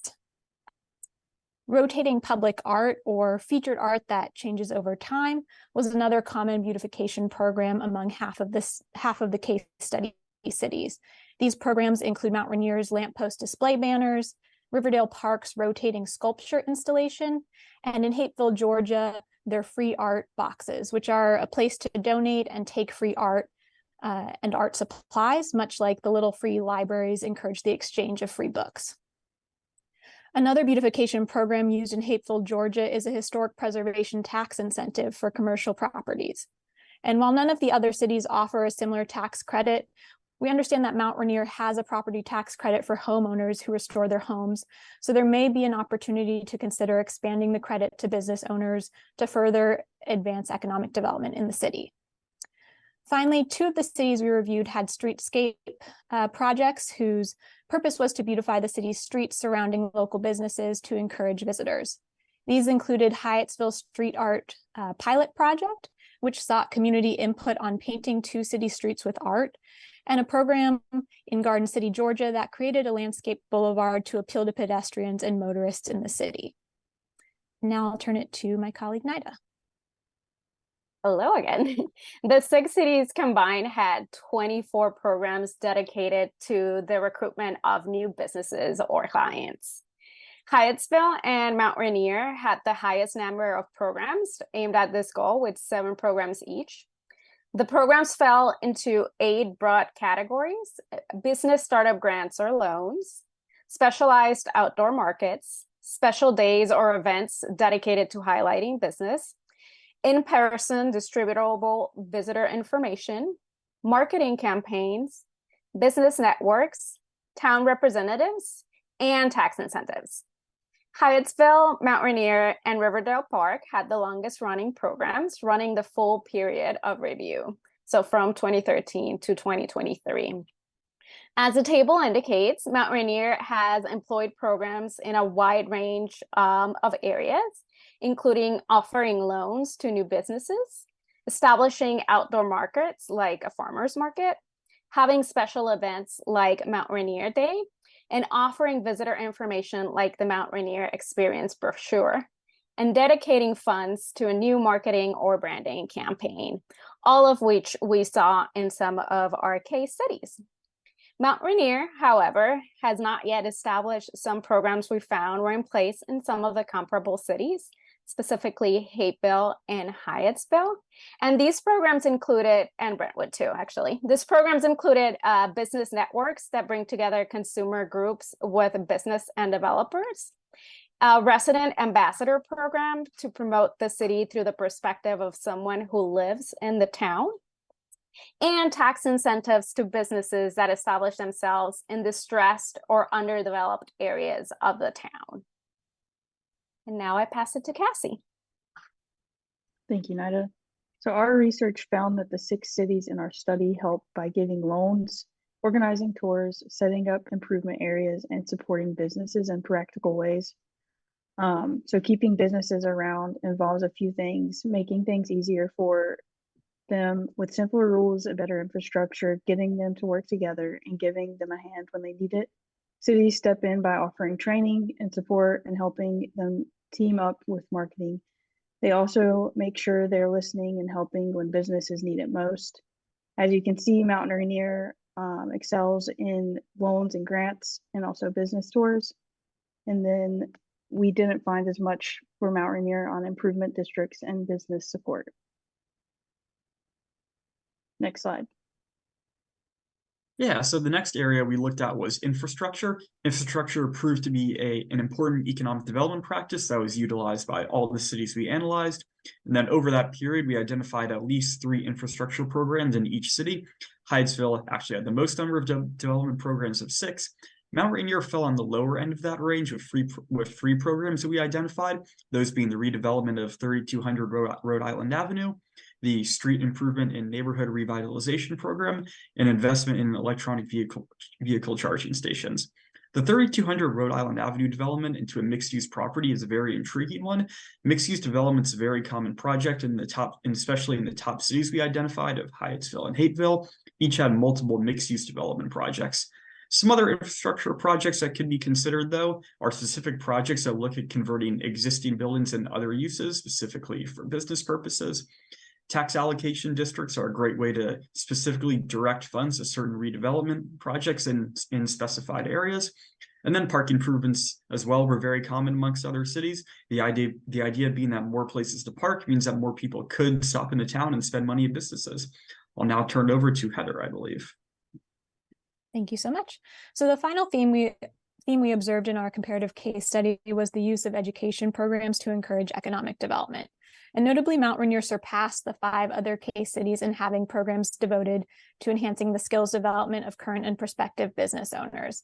These education programs include Mount Rainier's business development events, resource fairs, its entrepreneurship scholarship program, and its website development program.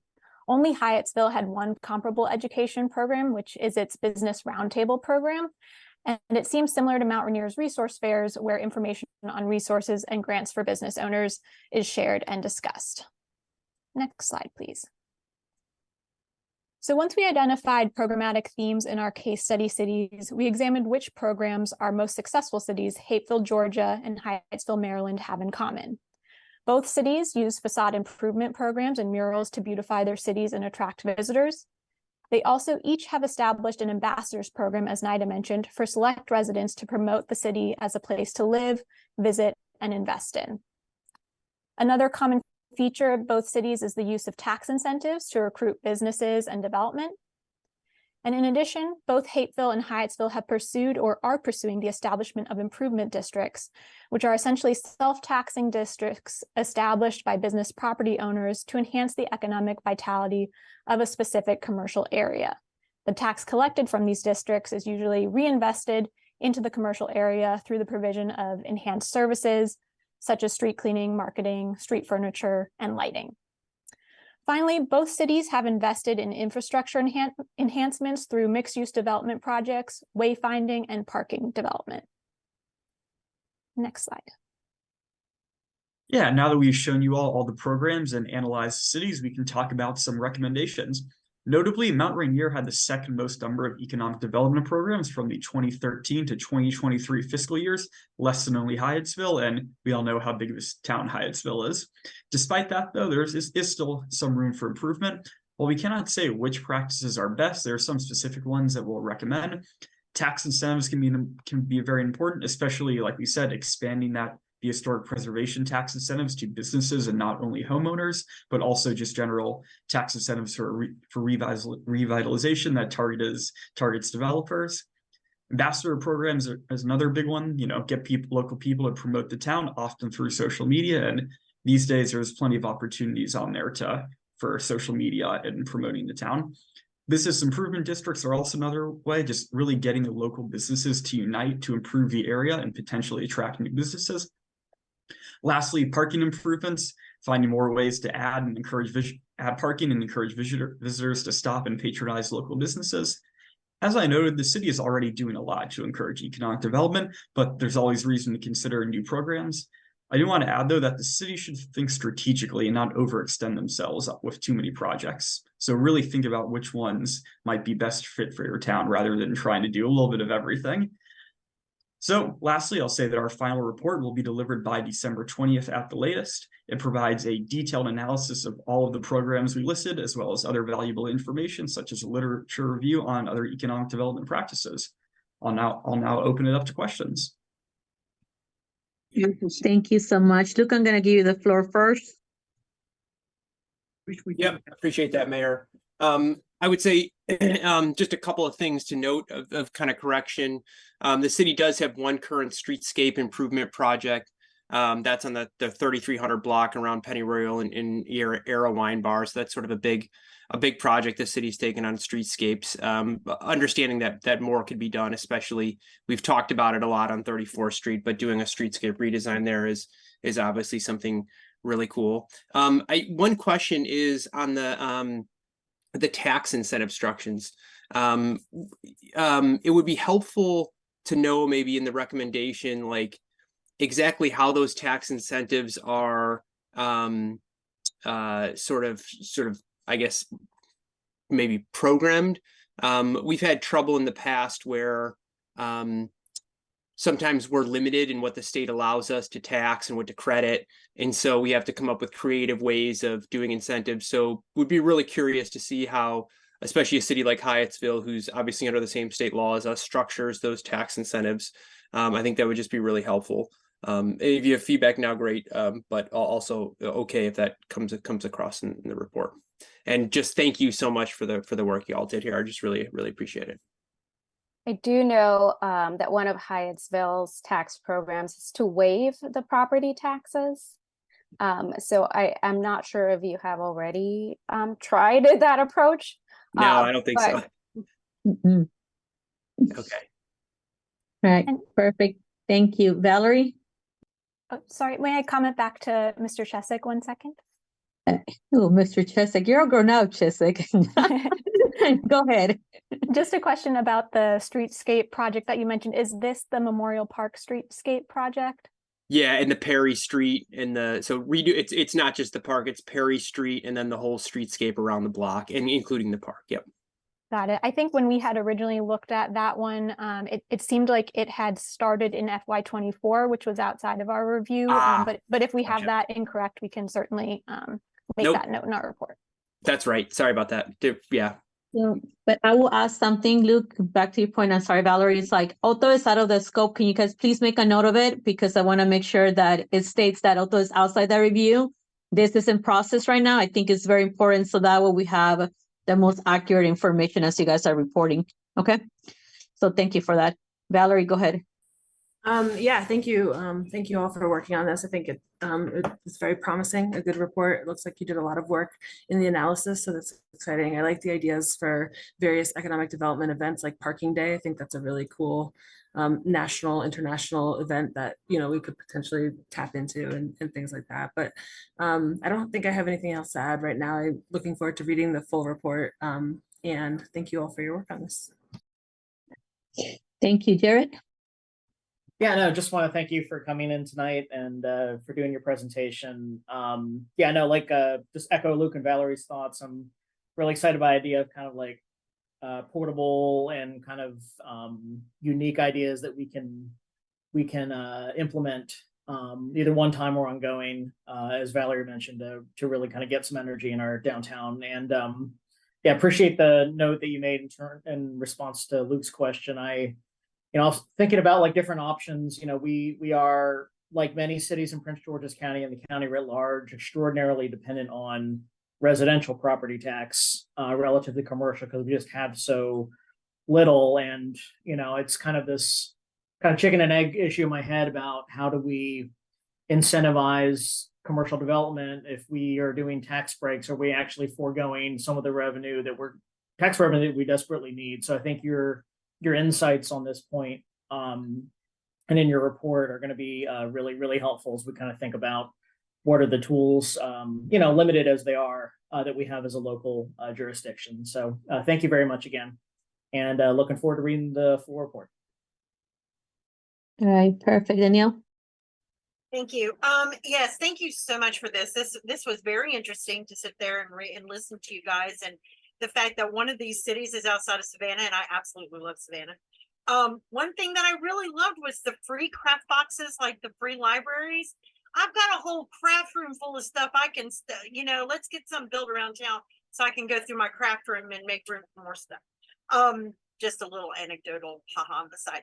But no, I'm very excited and encouraged by what you presented tonight. And I do, like my colleagues, very much look forward to the full report. Thank you guys so much. And your presentation was really good, guys. All right, thank you guys so much. I think my colleagues cover everything. We're definitely looking forward to reading the report. I think part of the things that I'm loving very much is like our scorecard looks outstanding compared to other cities. So it sounds like we're going to be sharing best practices with them and the other way around. I do know that Rob Hawkins is here from our economic Director of Economic Development, and you know there are various not teens anymore, young adults that do work very heavily at community outreach and other things that you guys mentioned. So it's been a lot of effort being put from creating the position to where we're at and seeing where we're going. And I think that's one of the things that has always been very valuable for our Rainier. It's like not just where we're at, but where we're going. So we look forward to the feedback and recommendations you guys have. As you know, we study the report, and obviously, the staff is available, to be able to answer any questions or any feedback that you guys need to add. All right, so I'm gonna open, and let me see if anybody from the community has anything to add to this. I don't see no one. So I'm so sorry. I don't live in Mount Rainier, unfortunately, but I am the student team instructor. And I just wanted to take a moment to thank you all. Can you do me a favor? Introduce yourself and who you are. Because usually I call out the person. So if you live in the city, name and street, block number. If you don't, just name and last name. Go ahead. Sure. So I don't live in the city. My name is Rachel Emis. And I am an instructor, a faculty member at George Washington University, and I worked with the students throughout the semester. And I would be remiss if I did not thank you all for being excellent clients, for being supportive. We would love to work with you on a project again in the future. We teach Capstone all the time. And so as you come across other projects, economic development or otherwise, please think of us, because the students really enjoyed working with you. And I hope that you're happy with the deliverables that they presented. And so feel free to reach out for any other projects that we can help you with. Thank you very much. Well, thank you so much for your words. And yeah, they did outstanding presentation. Definitely pros, we're very happy to work with students. I think that's something that's very important for us. Giving young adults, I keep calling them kids because I've been in education forever and a day, right? But young adults, an opportunity for them to be invested in our communities, in our town. I know it's worked very well when we have done it in the past. So I definitely want to say thank you to Luke for bringing this opportunity to us, right? But also it's great to hear that the team is, as outstanding as we know they are, right? But I think great collaboration on it. And please be aware, you already told us you're looking forward to us collaborating. We are not very shy to ask for help. That definitely you will know, okay? So we'll be reaching out for any future information. And when we say we're looking forward to that report, you better believe we're reading it. All right, so I would like to say thank you. Can I say thank you to the team as well? It was great working with all of you on our Friday afternoon meetings and stuff like that. And we shared a lot of information. So it was indeed a pleasure working with you and the city manager as well. All right, perfect. Next time, put your name on the chat too. Ronald Hopkins, Director, Economic Development Director. You guys are killing me. I love you all, but it's 8:22. All right, so thank you guys so much. And you guys are worked very hard. So I'm going to let you guys go to continue doing the wonderful report. Anything, the team is there ready to help you out. And thank you, Rachel, so much for, making this happen as well. Okay, so have a good night, you guys. I know they're like, we're whole grown adults.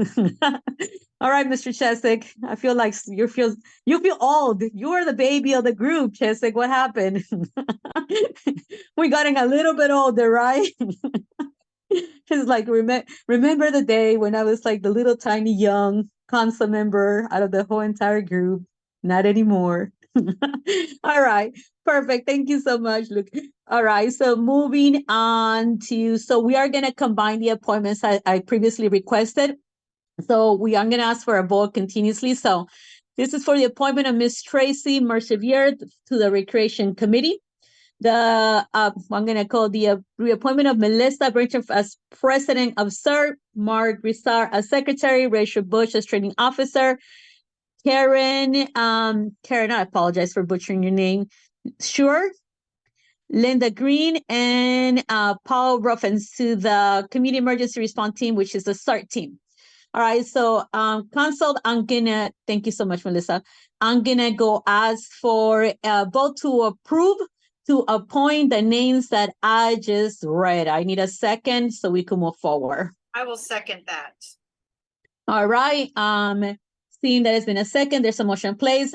Just to clarify, open for discussion, just one point of information. Every single one of these members that you see here in the list have submitted their resume and application through the portal. It's been verified through our wonderful city clerk who's in charge of all these documents and our city manager. Okay, so that's my point of it. And any abstentions?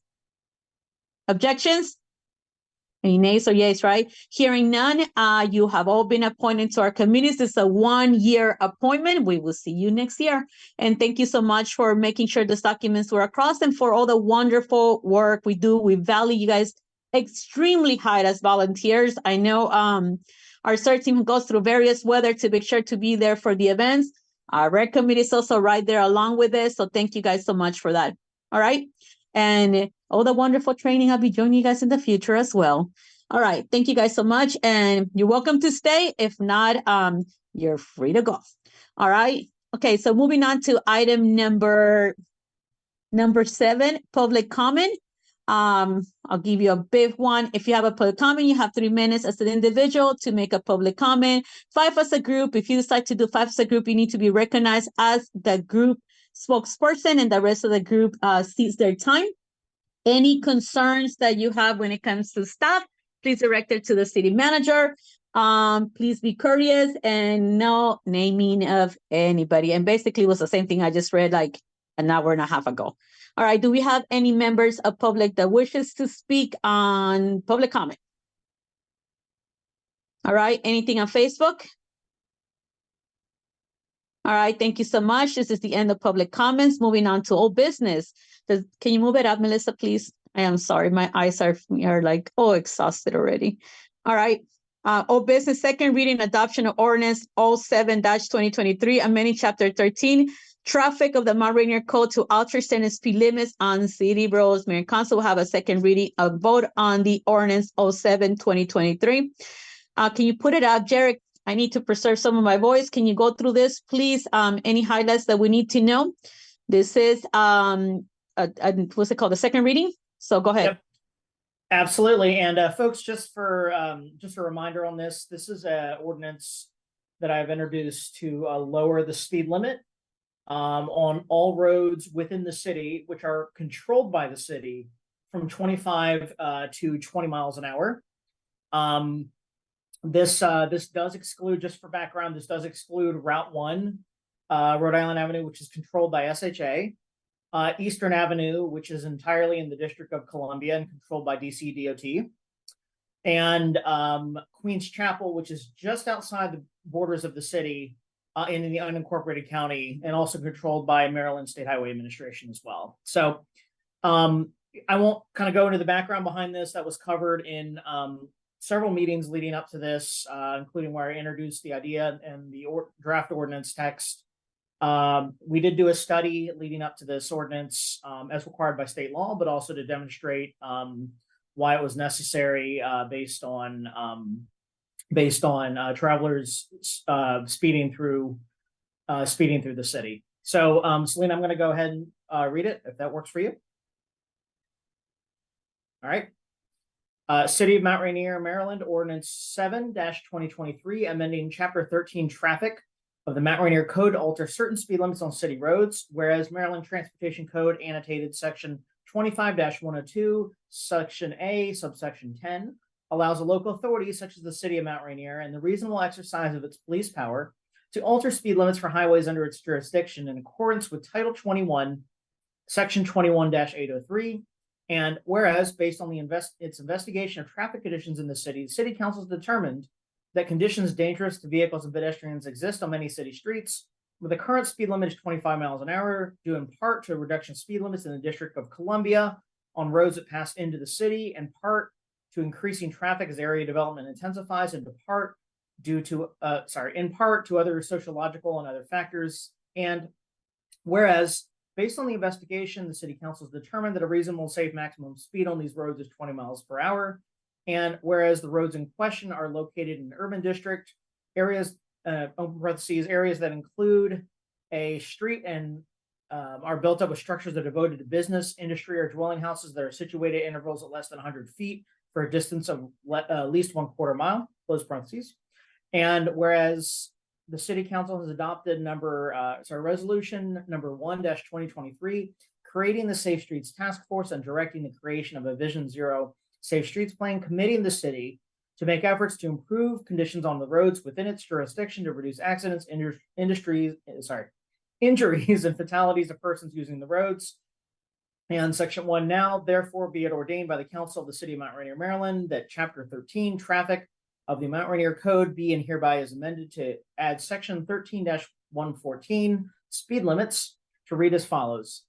Section 13-114 speed limits. The maximum speed limit on all city roads having a posted limit of 25 miles per hour on September 30th, 2023 shall be 20 miles per hour beginning on February 1st, 2024. B, appropriate signs shall be posted giving notice of the 20-mile-per-hour speed limit. Section 2, be it further ordained by this Council of the City of Mount Rainier that this ordinance is adopted by the Council of the City of Mount Rainier, this day in 2023 and shall take effect on later of its approval by the State Ethics Commission, provided that a fair summary has been read at the meeting at which has been introduced and adopted, that a copy shall be posted at City Hall for at least 2 weeks after it becomes effective, and that a fair summary is published at least once in a newspaper having general circulation in the city, inclusive of the city's newsletter mailed and otherwise delivered to every city household, and further provided the mayor and council shall hold a public hearing on the ordinance at a meeting held not less than 14 days nor more than 45 days after its adoption. That is it. Thank you. Perfect. Thank you. Jared, can you go ahead and clarify for us when it says that the post will be, the information will be, the signs will be posted for September 30th? Is that they're going to be altered? Sorry, September 30th? Yeah, keep going. 1st. No, it says that the maximum speed limit of all city roads on the post have a posting of limit 25 on September, whatever. So the first portion of that will be added, that'll be posted, that'll be changed, correct? Yeah, so that was simply when the city lawyer and I drafted this in coordination with staff, it was simply saying that picking a date for which speed limits were, picking an anchoring date for where we looked at the existing speed limits, which was September 30th. So at that point in time, all speed limit signs in the city that were 25 miles per hour would be 25 miles per hour would be 20. Does that make sense? And so I just want to make sure, so we might have to update that so that way, because this basically to me, it reads that the signs are already posted as of September 30 and they have not been changed or posted, correct? No, it's saying that on September 30th, because if there wasn't an anchoring date for when we looked at the speed, does that make sense? Yeah, that's what I'm saying. Just clear up just a tiny bit and on it, but I think that just to clarify that, like maybe put that currently as of September 30 or whatever you want to add to it, right? So that would say that the current speed for the city is this right now, and until February 1st, it would change. Okay, I think so. I just need that minor clarity. So that was it's very basic, clean language. Okay, so that's it. Okay, so Council, you have, can you go back to the agenda, Melissa? To whatever this one is, there you go. So this is the second reading and vote. Jared, you did describe in the resolution what the next steps are. So usually, Melissa, correct me if I'm wrong, 14 days after this, we need to do a hearing, at least 14 days after, correct? And then it has to be published through something that runs through our city, and it could be our newsletter and everything social media related to us. Is that correct? Either Jared or Melissa, Mr. Kamali, what are the next steps after tonight? What we're gonna do, we're gonna go through the process of waiting for 14 days to have a public hearing. And then we're gonna post this information on the city's website or local, our new message, which is coming out, next month. At the same time, I just want to let you know that the September 30th, the study was completed by tool design, and we're gonna have the sign to be changed by February 1st, which we have already in process of ordering the signs with our, vendors. And hopefully we're gonna do it if the weather permits, because we're going through the winter time and we want to make sure that we can overcome this issue as soon as possible. Okay, perfect. So if there's any changes, Mr. Kamali and the team, please make sure you notify us so that we're aware that there's been a change probably in the day. And maybe add that what you just said, right? When the study was completed by tool design as part of the resolution. So that was a little bit more clear. Okay. That definitely will help a little bit just so that we're on the same page. Because remember these resolutions we understand it right now as we're talking about it, right? When we're not here, they're not gonna they might not realize what we were doing. Okay. So that is something that, of course, we'll have probably wonderful staff that might still be here, but like 30 years, 40 years from now, Mr. Kamali might be like retired in a beautiful island and be like, Rainier, what? Right? And so that's the reason why we want to make sure on it, because we have gone back to resolutions. Oh my God, you know this, Mr. Kamali. We have had to try to figure out what they meant, and it's been challenging. So that's what I want to make sure we always remember. We know, but make sure that also the community could pick it up, but also like beyond our time. All right, perfect. So Council, do you have any feedback? I'm gonna go open it up to you, Jared. Do you need anything else to add or move on to whatever else? They have a question they ask. All right, so I'm gonna go Danielle, Valerie, Luke, and Jared. I'll give you the final word before I open it to the public. Okay, so I'll go before you. Okay, yeah, no, thanks, Jared, appreciate it. All right, Valerie. Yeah, thank you. I mean, I don't have anything to add to this. I think it's critically important. I just was at the trolley trail extension opening where the pedestrian safety action plan for the state was distributed, and it shows clearly the impacts that people have. You know, if you get hit in an intersection at 20 miles per hour versus 30 miles per hour versus 40 miles per hour, and it's very clear that lowering the speed limit is very important, especially since both the whole city is in a school zone as well. So thank you for your leadership on this, and I'm looking forward to moving this forward. Thank you so much, Valerie, and thank you also for representing us on behalf of the city in that event. I think definitely was very important as we're working and expanding it to the next 3 cities, ours included. Go ahead, Luke. Just appreciate your work on this, Jared. Thank you. All right, thank you guys so much. Jared, do you want to add anything else, or do you want me to move on to the vote after if the committee wants something? Yeah, no, just one quick note. I mean, this is part of a series of things that we're doing to improve street safety in the city, pedestrian, bicycle, transit users, and just travelers in general. Folks may remember that the city put in for a grant from the Safe Streets for All grant from USDOT. It's a huge program that just became available when the infrastructure bill passed. All crossing our fingers to hope that we prevail and we get resources that'll help redo a lot of the built environment, the street design, to help slow cars down. And this is part of it as well, is lowering the speed limit to make cars travel slower through a different sort of regulatory standard. And the last piece is there is some movement. We'll have to see how it goes in the next legislative session, but there is movement in the legislature, particularly in Prince George's County legislature. There's interest in moving forward bills that would allow different kinds of automated traffic enforcement. For example, stop sign cameras, particularly notable because of that tragedy in Riverdale Park with 2 kids being killed by a driver about a week or 2 ago. So, you know, we're doing everything we can to fix the built environment, slow cars down, and find additional enforcement tools that you know, can free up our police to do other things like address public safety, but still keep our streets safe. So just, you know, stay tuned, and thanks to everyone for their support on this. Perfect. So I'll say my 1 minute apiece. The Maryland Municipal League is also one of the priorities is their speed stop cameras as well.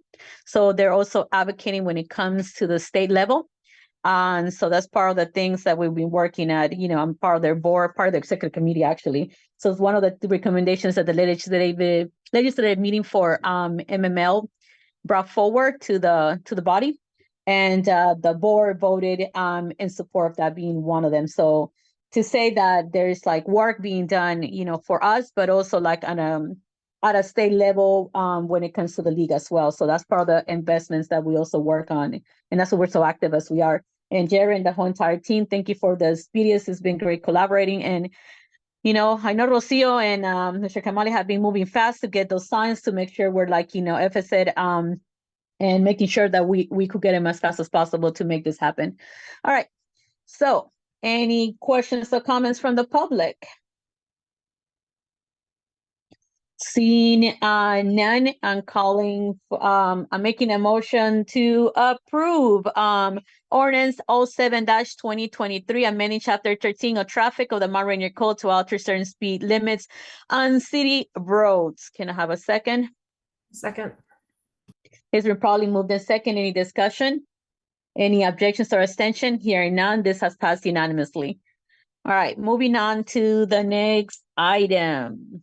This is discussion update on the rent stabilization. For Mayor and Council, we will discuss a possible vote on extending the deferment of the city rent stabilization effective date. As you guys recall, we have our own rent stabilization. It was paused because the county has a temporary one. The county is going through various changes right now. Actually, the passing of the gavel happened, I'm pretty sure today. And the new chair for the county council is County Councilmember Jolene Ivy. So congratulations to her for being the new chair. This year, they rotate chairs every year, right? So congratulations on that. So far from what I'm hearing, they're still looking at a potential ferry, bringing it back around ferry to figure out where they're at when it comes to the rent stabilization. I know we had said that depending where they're at, we would like extend ours. Ours is supposed to come into effect in January 1st.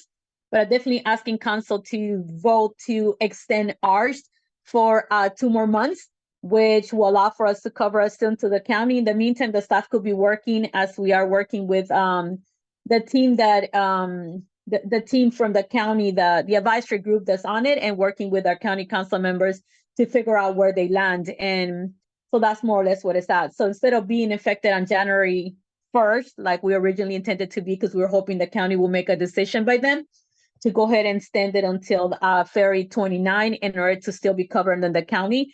And then we'll figure out where we're at. We'll bring it back in January. So that way, by then, we're hoping we have more information from the county council and what the plans are for the new chair and administration. All right. If you have any questions, let me know, but I am going to ask for a vote. All right. So Luke, I'm going to go first with you. No, I think it makes sense to defer it, given what the county's done.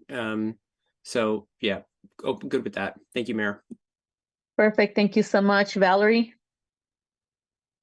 Thank you. I'm also good with deferring it for the time being. Perfect. Jared? Yep, I concur with Valerie and Luke on this. So defer. Perfect. Thank you so much, Danielle. And I concur with the previous 3. I think deferring it is very important. Perfect. So I'm going to officially put a motion forward to defer our rent stabilization, extending it to February 29. Okay. Can I have a second? Seconded. Probably moved and second. Any discussion? Objection, abstentions, here none. So our rent stabilization ordinance has been extended until the end of February 29th. So Mr. Kamali, that should give us some time. I'm also going to see if I talk to the chair and the council to see where they're at and, happily move forward with it. All right. Thank you guys so much. So that was 500. Mayor, I tried to interject when you said discussion. Did you say, to clarify, did you say February 29th or January 29th? Danielle, the vote was for February 29th. Okay. Okay, and usually once the vote happens, there's no there's how do you call it, no discussion following. So discussion happens before the vote. But you open it for discussion, so I asked. Before the vote. The minute I go abstention, objection, that is the vote is already being carried. All right. So moving on to the next item. Update on youth scholarship program. I will give you guys an update on the youth scholarship program. As you guys know, we submitted the schedule. The wonderful youth scholarship committee has been selected. And like always, they have submitted all the documents that are required for them by the city. Thank you guys so much. So the next item is between December 4th to the 8th. We'll send the information to the selected schools. Post on the city website, share on social media. That will start taking place officially tomorrow. Our city clerk and our communications team have all that nailed down. May 10, all the application packages, including the 500 essay work to meet established criteria, are due by 5 p.m. They're emailed directly to the city clerk, cityclerk.rainier.md.org, or they could be dropped at our city hall. 3505 Perry Street, Mount Rainier, Maryland, 20712. And basically the front office will stamp them to make sure they're making here on time. May 13 to May 29. The committee will review the packages, including the essays, and determine the top candidates. They do interview each one of the candidates, and they come out, they do everything when it comes to questions and everything else. And they will select the finalists, and they'll make those recommendations to mayor and council. No later than May 31st, finalists, parents, and guardian are notified, and by June 4 meeting, finalists, parents, and guardian are invited to attend our legislative meeting to receive the scholarship award. All right, so that's just a quick update so that way you guys know where we're at. We are going to be meeting with the scholarship committee to more or less, how do you call it, bring them up to date. And if they have any questions, they can ask questions and give them a brief, a very wonderful brief orientation. Once again, we learned that we would do that every single time, and even if they repeats. All right. So in saying that, that's all. It was more information for you guys. So, you know, we're moving forward. Everything's ready to go. And please post in your various outlets that the scholarship committee side. Once the city posts it out, please amplify the message. And as always, we stay out of it until they come in front of us. The committee takes care of all those wonderful people and all the interviews. Usually Melissa and I are in the interviews mainly in case interject if there's a problem or if the committee has a question, but the committee runs the questions, the interview, and everything else. Melissa works on the packages and the appointments, and my job is just to be there in case I'm needed, but they do a wonderful job just to represent the city along with Melissa. Okay, all right, so looking forward to our wonderful scholarship recipients and all the wonderful schools that are going to be receiving this information. Melissa, anything else to add? Because I know your team is ready to go with this. That's it. All right, perfect. And I'll be making quite a few of the visits to some of the high schools and programs, including our wonderful Northwestern High School. Okay. All right. Thank you guys so much. So see, that was quick, not 10 minutes. All right, moving on to the next one. Oh, Chesek, I hope you do less than 20 minutes. Presentation of the Rogers Park. We discuss the status of volunteers' work and the park and the proposals and the next steps. Go ahead, Luke, it's yours. I'm going to keep this a lot shorter than 20 minutes. Okay. So we met with residents. We actually had a couple of meetings with residents over at Rogers Park.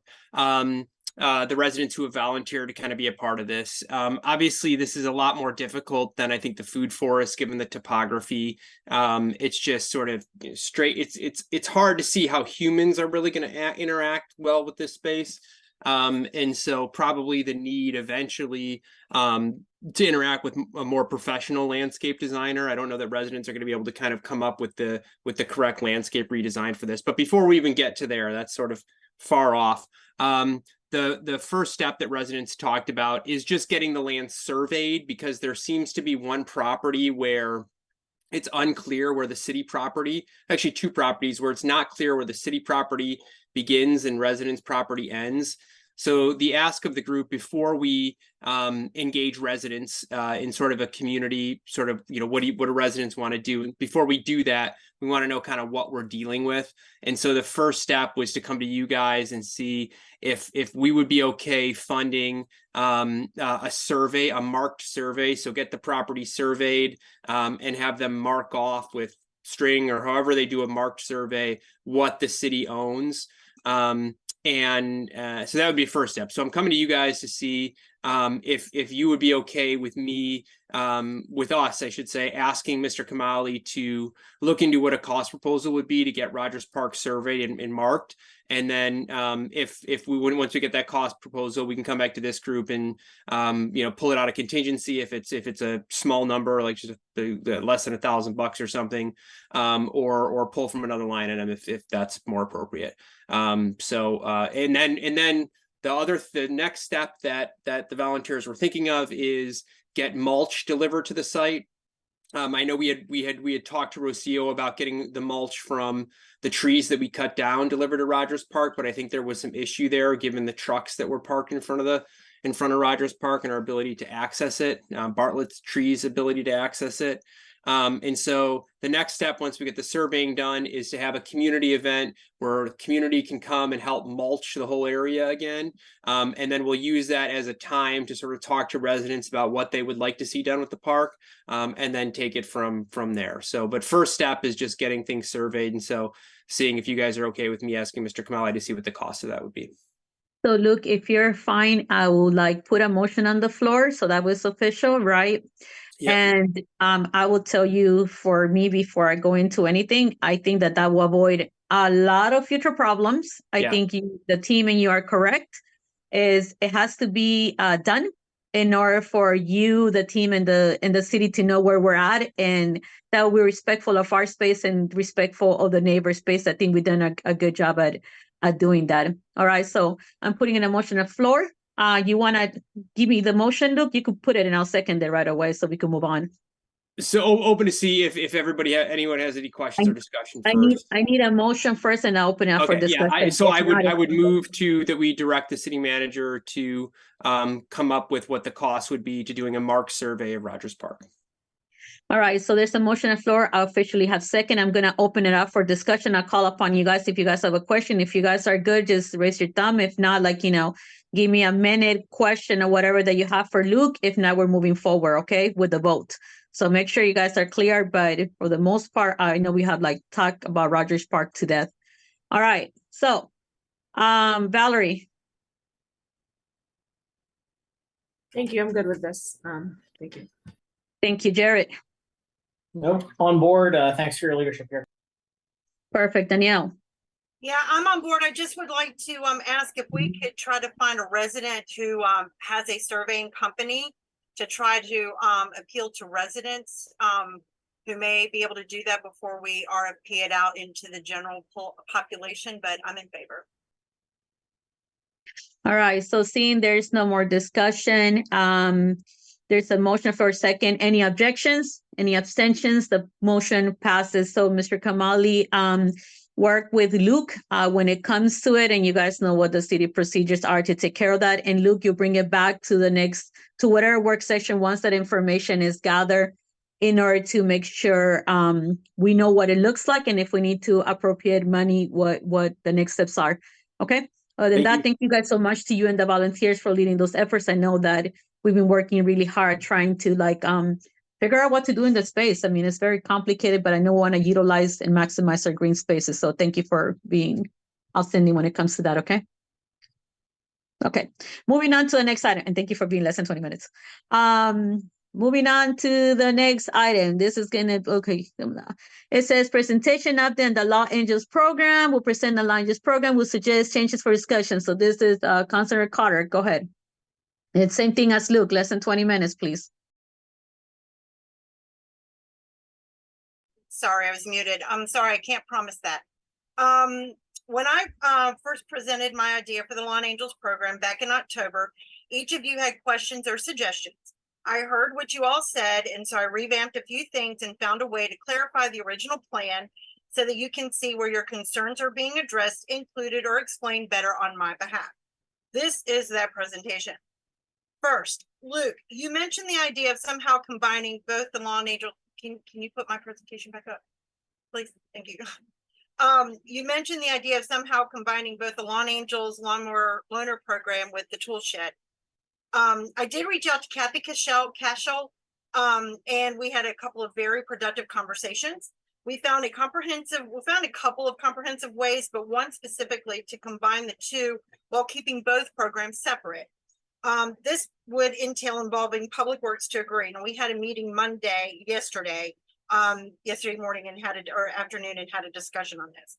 Part of the problem with the tool shed was the vandalism and the actual shed and the theft of items.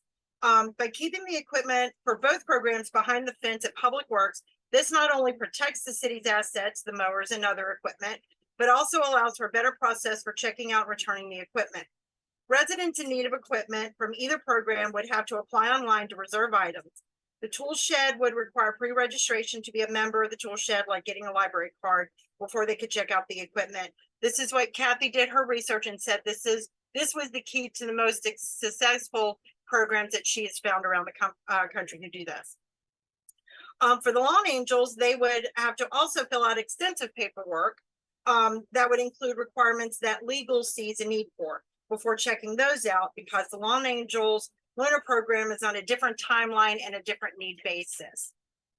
Both programs would require the resident to check out items through Public Works during normal business hours. This way, the city is truly protecting its assets while giving residents access to the tools they need. However, the tool shed volunteers also want to find a way to make weekend loaning possible for the tool shed, but that is another dynamic that we'll have to discuss in a later date. Melissa, can you share screen with me real quick? Thank you. It says you've disabled. There we go. Okay, can you see that, guys? Can everybody see that? Okay. Phase 3's one-time cost would be around $3,500 to $4,000. That money would purchase 2 lawnmowers, 2 weed eaters, an outbuilding like this one pictured, and then tools to fill it with.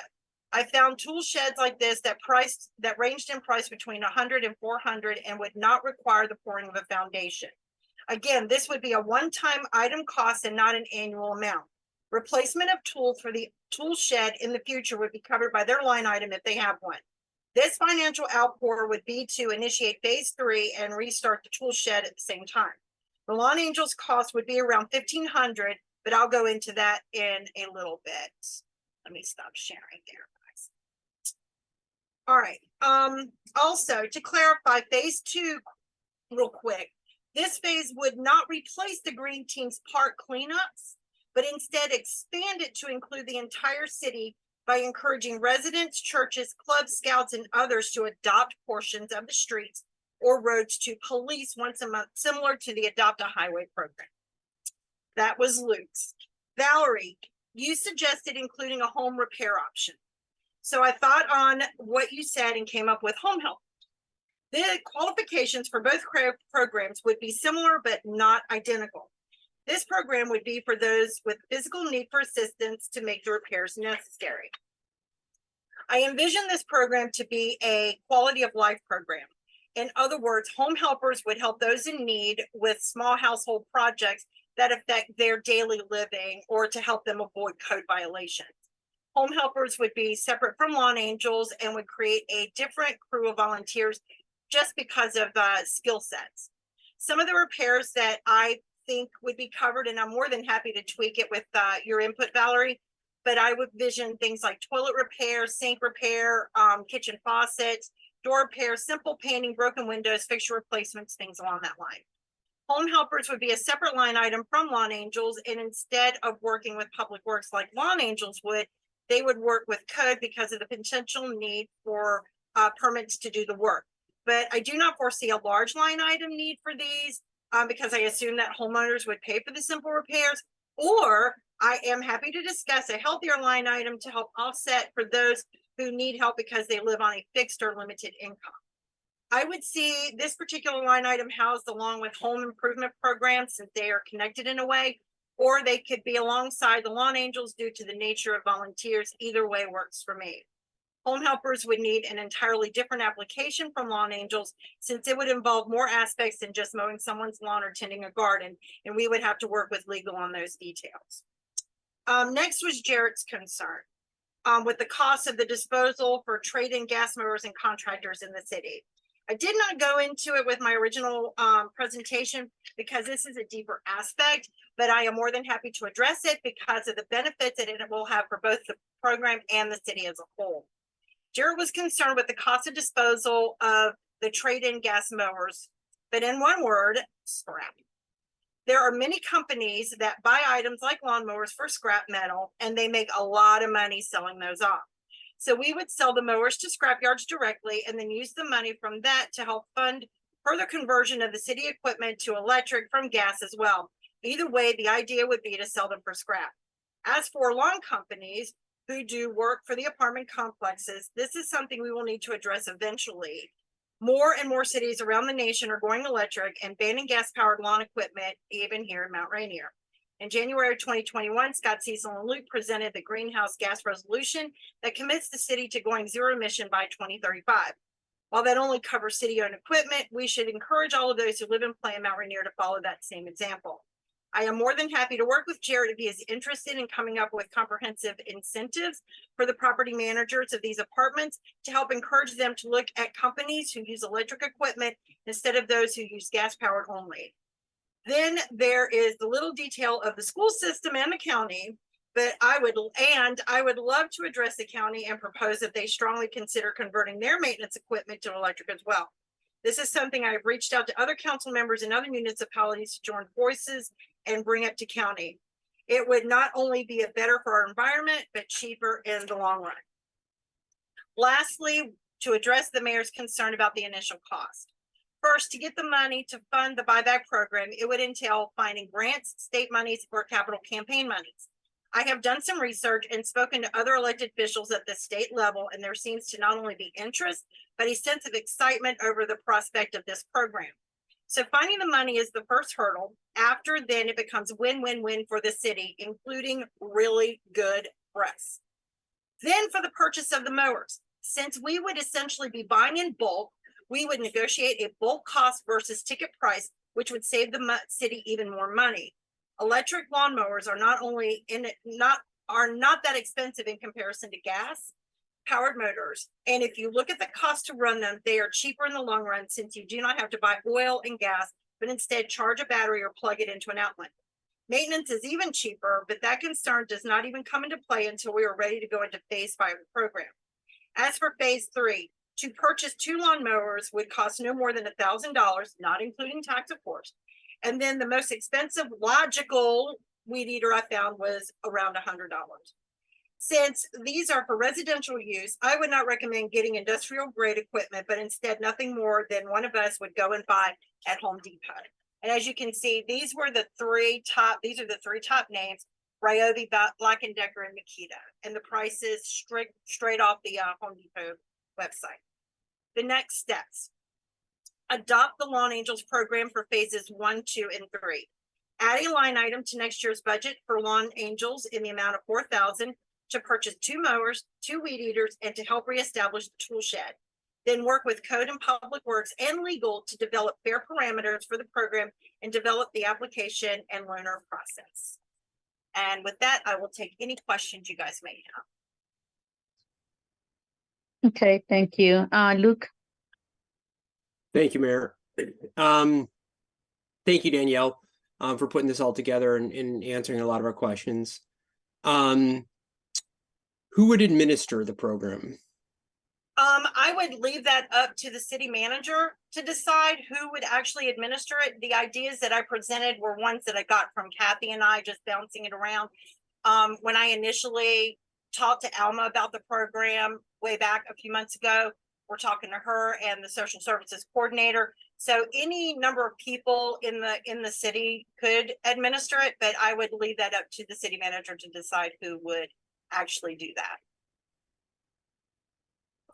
As far as the volunteer part, that's something the social services coordinator could easily handle.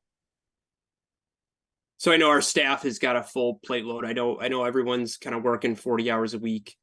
Have you talked to the city manager about where we'd find that capacity? The city manager hasn't spoken with me about it. I've sent out emails. I haven't spoken to anybody but what I've done here at the council meeting. Okay. I think there'd be a big question is like how there'd be a lot of like doing on a lot of this, and who's doing the doing is a big question for me. And so that's just something that I think we'd have to, before we're able to vote on anything or put any money, we'd have to know who's doing the doing and how that would work. Well, and keep in mind, phase 1 is not a financial output. It's more of a volunteer based situation for phase 1, which is what I really, really want to get initiated is phase 1. Yeah, somebody would just have to do that doing. And so I just don't know who has the time to do that doing. So that's just the question. So thank you so much, Luke. I'm going to go with Valerie, then Jared. And sorry, Valerie, Mr. Kamali, I do see your hand. I'll call upon you after Jared, if that helps, okay? Thank you. I don't have any questions at this point. Thank you for putting this together. Jared? Yeah, thanks, Danielle.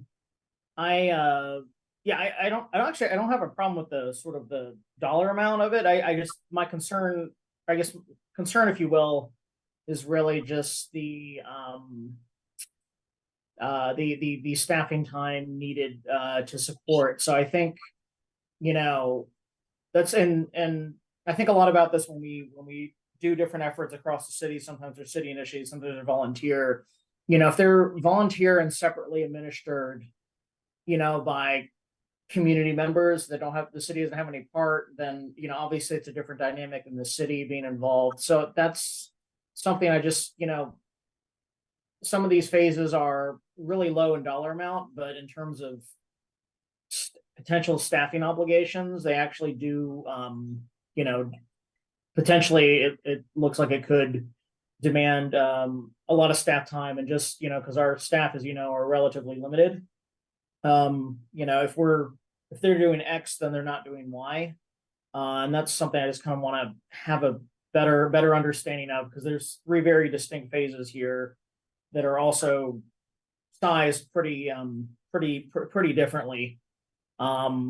You know, and I just want to make sure we've thought through that. You've put a ton of effort into this, and I really appreciate the thought and research and communication and collaboration with other entities.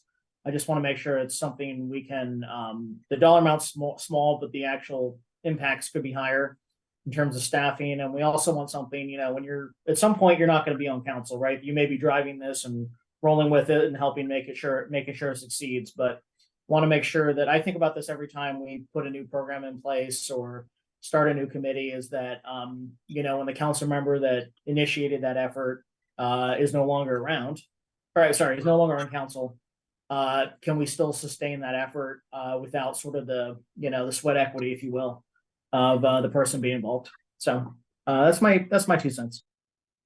Thank you, Jared. Mr. Kamali, the floor is yours.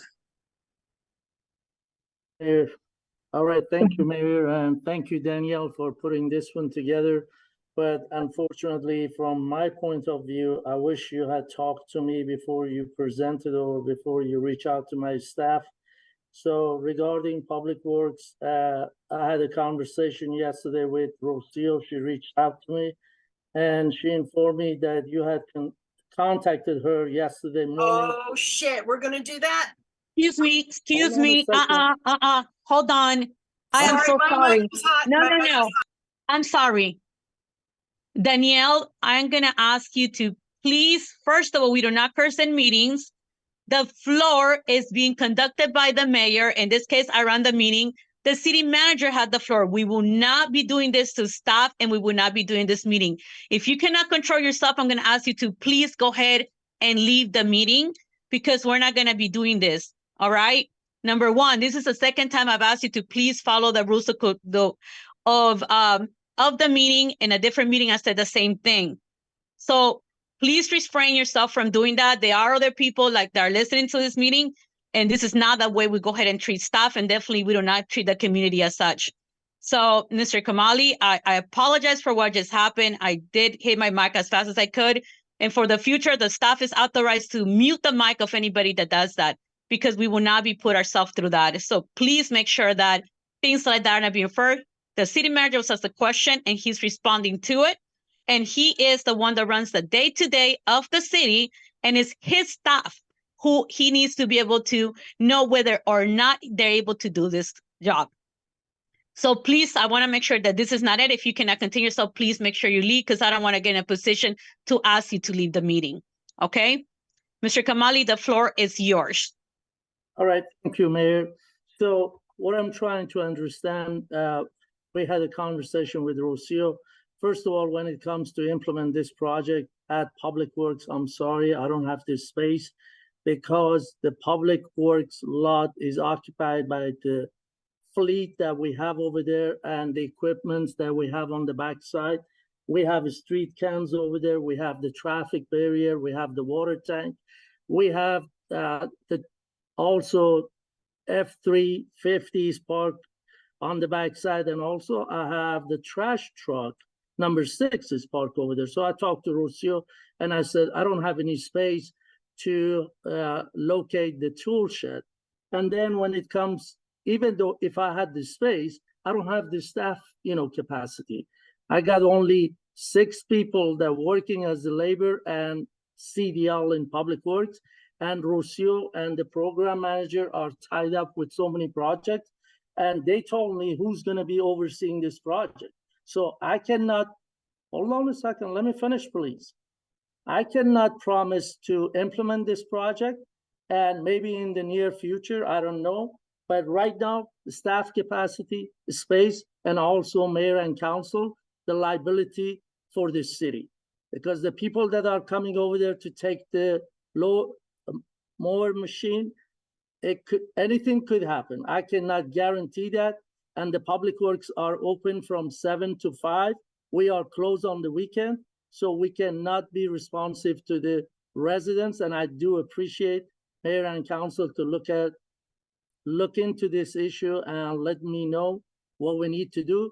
But from my point of view as a city manager, and I do appreciate again, all of you, mayor and council, to contact me before you contact my staff, because I get questions from the staff that I'm not in the loop and I have no idea what they're talking about.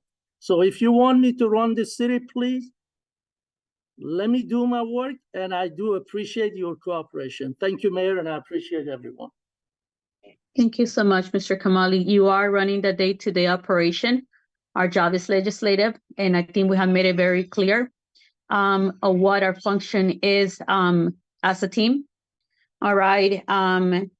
And it is a reminder to all of us that if you guys have questions such as this, please go to the city manager so that we're able to, the staff will give you recommendations, but at the end of the day, the one that sees the overall big picture is the city manager, right? That has helped us, and that has been something that all of us have had to work with, even our great ideas. I know that, Luke, you spent a year with the trash cans, right?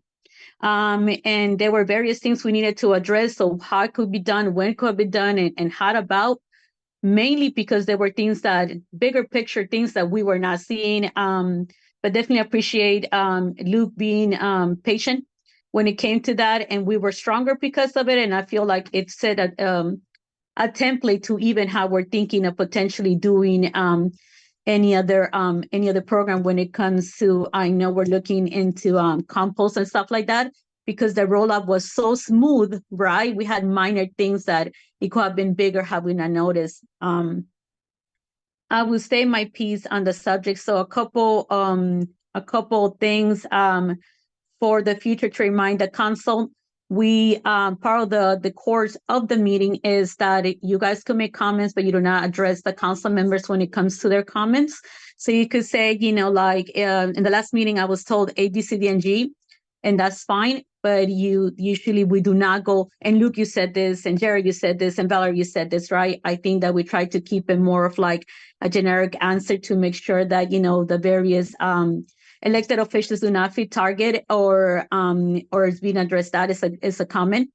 That's something that we have followed for many years. I'm pretty sure it's in your council rules as well. And I think I read into the meeting when it came to how it's being addressed. I did my best not to cut it off, but please, moving forward, make sure that that's taken care of. I did saw Melissa like popping out the time that there is time off. My concern is not just for public works, but now I'm hearing code is also involved. And that is news to me. Code is like short staffed as it is with everything that they need to do. And I don't feel comfortable having code dealing with this and also doing the inspections. It's just not doable for me. At least that's my feeling towards it. We have a backlog of forever and a day, right, when it comes to code. And we just had a code enforcement retire, Mr. Ock, code enforcement, they retired. So we're down to back to one code person. And realistically, this is a very overpopulated city with many, many, many apartments and homes and some businesses and stuff as well. So that's something that they need to make sure to do. So I do echo the concerns. Oh, sorry, Melissa.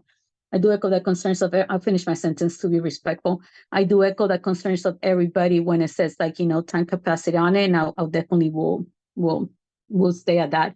That's been my biggest concern. All right. Melissa, can you put the agenda in front, please? I'd like to ask for more time, please. At this point, I'm asking, can you relinquish the screen back to Melissa? Thank you so much. Mayor, I would like to respond. Can you hold on 1 second? First, I have to make a motion to see the council would like more time added right now. And Danielle, with what just happened, I'm being very cautious because I know how I feel about staff being mistreated.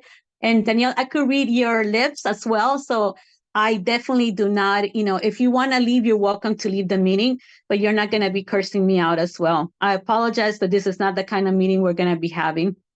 Okay.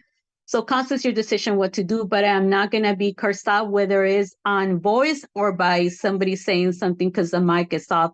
That's just not the kind of meeting we're trying to portray. I think I was very respectful, not calling nobody off when they should have been following the rules, right? But I think aside from an apology to Mr. Kamali, I'm not interested to entertain this meeting. I'm not interested in entertaining this point anymore until future reference. Okay, at least that's the way I feel. Council, you guys could choose to do what you guys want, but I think that at this point, that's where I'm at. I think we need to pause because it's gotten to a point it shouldn't have gotten. Okay. All right. So council, I need thumbs up, thumbs down if you guys want to add a minute or not. And if you guys don't want to, that's fine as well. Okay. So there's no motion on the floor. We'll move on to the next item. All right, we are having, let me see, a discussion and vote on the mayor's and council retreat. The mayor and council members vote on having a retreat. I'm putting a motion on the floor to vote to approve a retreat for mayor and council. Give me thumbs up if you are, what's it called? If you're gonna, Luke, you could go ahead and since you have the mic open, you could second if you want, and we'll move on to the next step. I think the motion would be vote to support the mayor and council retreat and direct Mr. Kamali to work with any moderator on the retreat and fund it with anything out of the contingency fund. And that's the motion. Sorry. I second that. Thank you so much.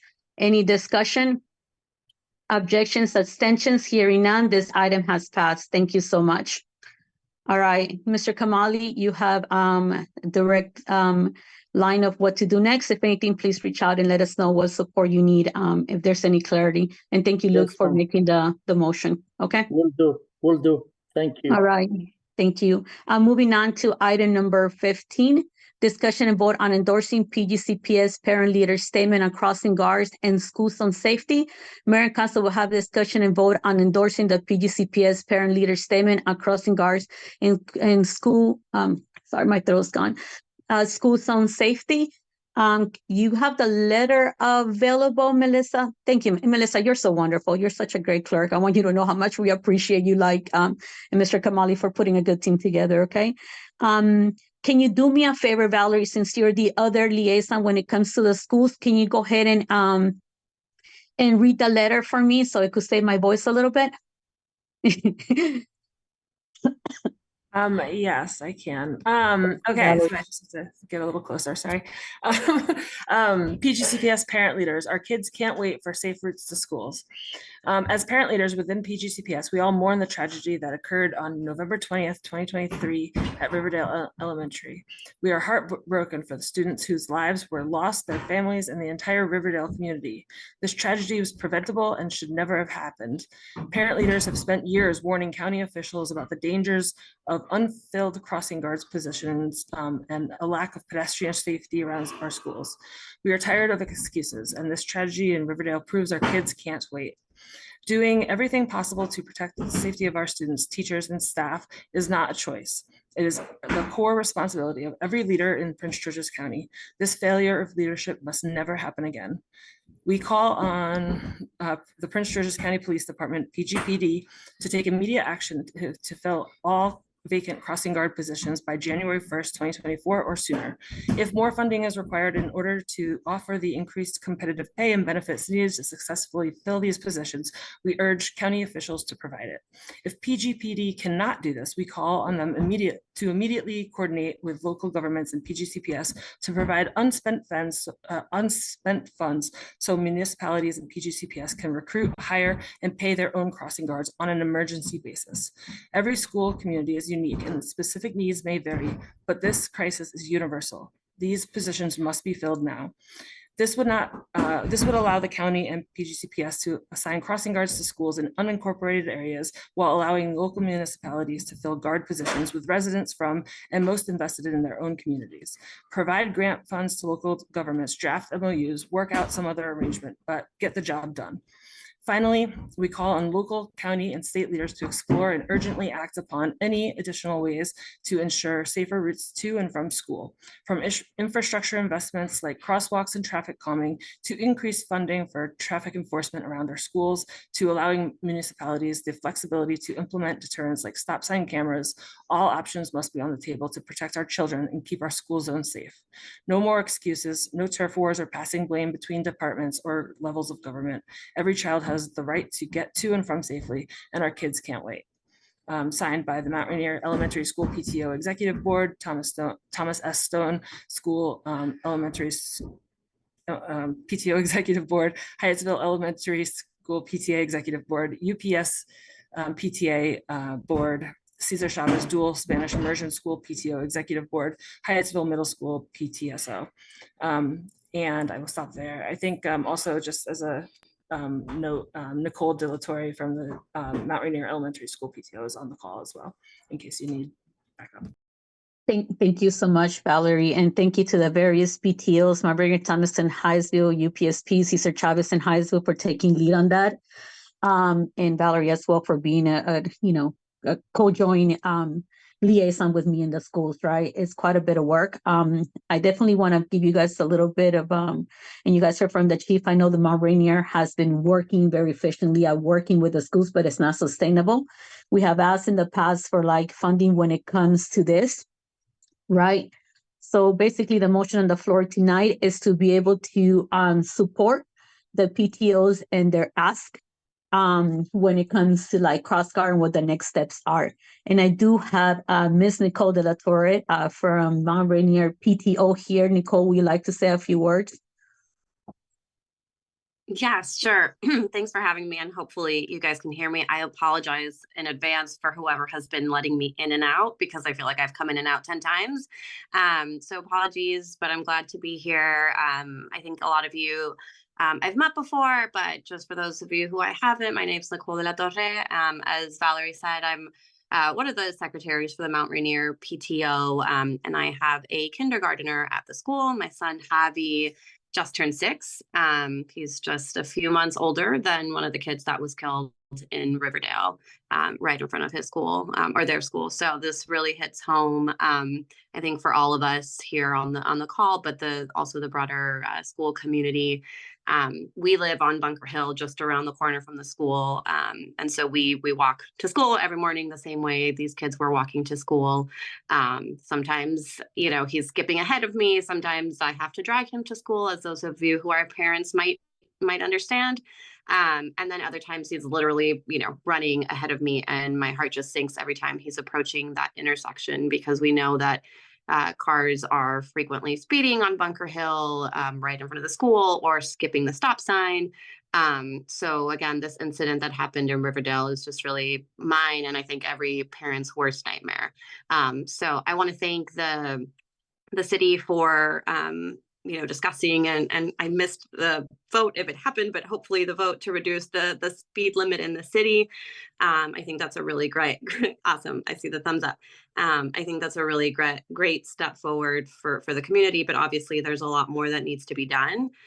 So we are grateful for the ongoing support that you all have been providing, and hopefully in endorsing this letter urging PG County to take immediate action and fill all vacant crossing guard positions. I think that's the main issue that we're pushing here. There's no crossing guard present at the Riverdale school, and there never is in I think either of our schools here in Mount Rainier. We depend on teachers who volunteer their time to be there in the mornings and in the afternoon. But obviously that's not sustainable, and our kids deserve to be able to get to school and from school safely.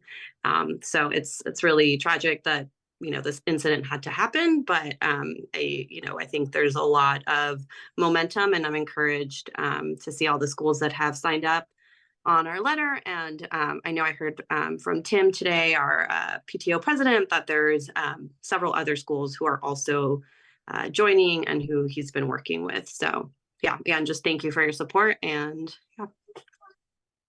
Thank you so much. And to clarify, yeah, it did pass. So the next movement is going to be a hearing.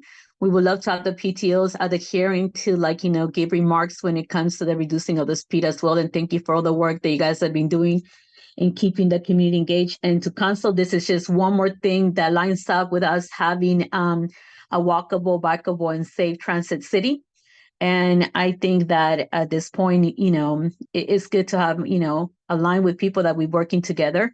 And the reality is like our PD department is there, but if they're on call for an emergency, they have to leave. And that's not even sustainable. All right. So you guys, thank you, Valerie, for reading that already aloud. You also heard from our PTO, from our Rainier Elementary Secretary. Thank you, Nicole, who's also one of our residents, to make sure we are aware of that. She's a resident as well. So, Council, I'm going to put a motion on the floor to get things moving, which is basically vote to approve to endorsing the PGCPS parent letter statement on crossing guards and school safety zones. Can I have a second? A second. It's been probably moved and second. Any discussion? Any objections, abstentions? Hearing none. Luke, is your mic open because you have an abstention, or you're good? Okay, good. Thank you so much. Hearing none, this letter is being endorsed. So we'll be sending a brief email letter, or you could convey the message that we are endorsing the letter. Okay, so we'll work with the PTOs to make sure that that we're on it. So me and Valerie will get on it, but basically we're endorsing the letter so that way we don't have to write another letter. It makes life easier for us. Okay. Thank you, Nicole, for staying up so late and for the work that you do. Send my love to the little ones. We appreciate you guys very much. All right. Thank you so much. All right. Moving on to approval of the minutes. Mayor and Council want approving the minutes for September 19 work session and October 3rd legislative meeting. Luke, you have the floor. Yeah, Mayor, I meant to look at these minutes and maybe make some changes. I haven't yet, so I just asked that we delay this vote until the January legislative session. Apologies. Perfect. Thank you so much. Can I get thumbs up if you guys want to delay them? All right, got 2, 3. Okay, good job. These minutes are being delayed. Thank you, Melissa, for working so hard on those minutes. We definitely appreciate you.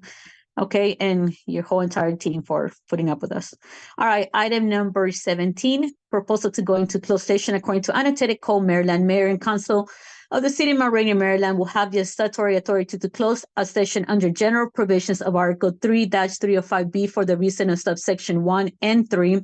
1, to discuss the appointment, employment, assignment, promotion, discipline, demotion, compensation, removal, resignation, or performance evaluation of appointees, employees, or officials over whom the public body has jurisdiction, and any other personnel matter that affects one or more specific individuals. Number 7, to consult with counsel to obtain legal advice. And our Vice Mayor Chestek did read this when we entered the agenda, so this is a second reading of the same part. The Mayor Council proposed to go into closed session for Tuesday, December 5th to discuss personnel and consult with the city attorney to obtain legal advice. So at this point, I'm making a motion to go into closed session for the reasons 1 and 7 as they were previously stated during the reading of the agenda and currently. A second? Okay, Jared, I see your thumbs up. You're seconding. Thank you so much. Seconding. Sorry, second. Thank you so much. Usually do verbally seconds, please. All right. Any discussion? Objections? Can I just ask for, between this and going into closed session, can I just ask for a 5-minute break too? Can I do the call and then after you request the time? Because we do not interrupt in the middle of a vote. Once the vote is rolling, it's rolling. All right. Objections, abstention, hearing none. We'll be entering to closed session. We are asking for 5 minutes. Luke, can it be 9:35? Will that work? So that was it's around the time. Perfect. So 9:35. In the meantime, Melissa, we will lovely and kindly ask if you could send us the information for the closed session to make sure we have it accessible. And thank you guys so much, the whole entire staff, for the wonderful work that you do. We very, very much appreciate it. We couldn't be doing this without you. I want you guys to be fully aware that we value you guys very, very much, and the various community members for participating. All right. So it's official. Mayor and council will be going into closed session. And Thanks, following everyone. closed session, we'll meet for adjourn. All right. See you at 9:35. Thank you.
Hello, everyone. I see 6 people. Man, you guys were fast. All right, so we just came out of closed sessions for reason 1 and 7. Can I have a motion to go back into open session? I will need a second. So moved. Thank you so much. It's been properly second. Any discussion? Objection, attention, hearing none. We have moved from closed session into open session. The last item on the agenda is adjournment. I am making a motion to adjourn the meeting at 10:40 p.m. Can I have a second? Seconded. It's probably moved in second. Any discussion? Objection, abstention, hearing none. This meeting has come to an end at 10:40. Thank you guys so much, and thank you staff for waiting for us, and thank you council for moving this all the meetings fast. I know there's madness to my logic, I tell you guys. All right, have a good night, and I'll see you guys on Thursday, most of you. All right, take Thanks, care. staff. Really appreciate it. Thank you, Melly. Thank you, Mr. Thank Mr. you. Kamali, Jared, all of you. Molly, thank you, Jared. All right, bye.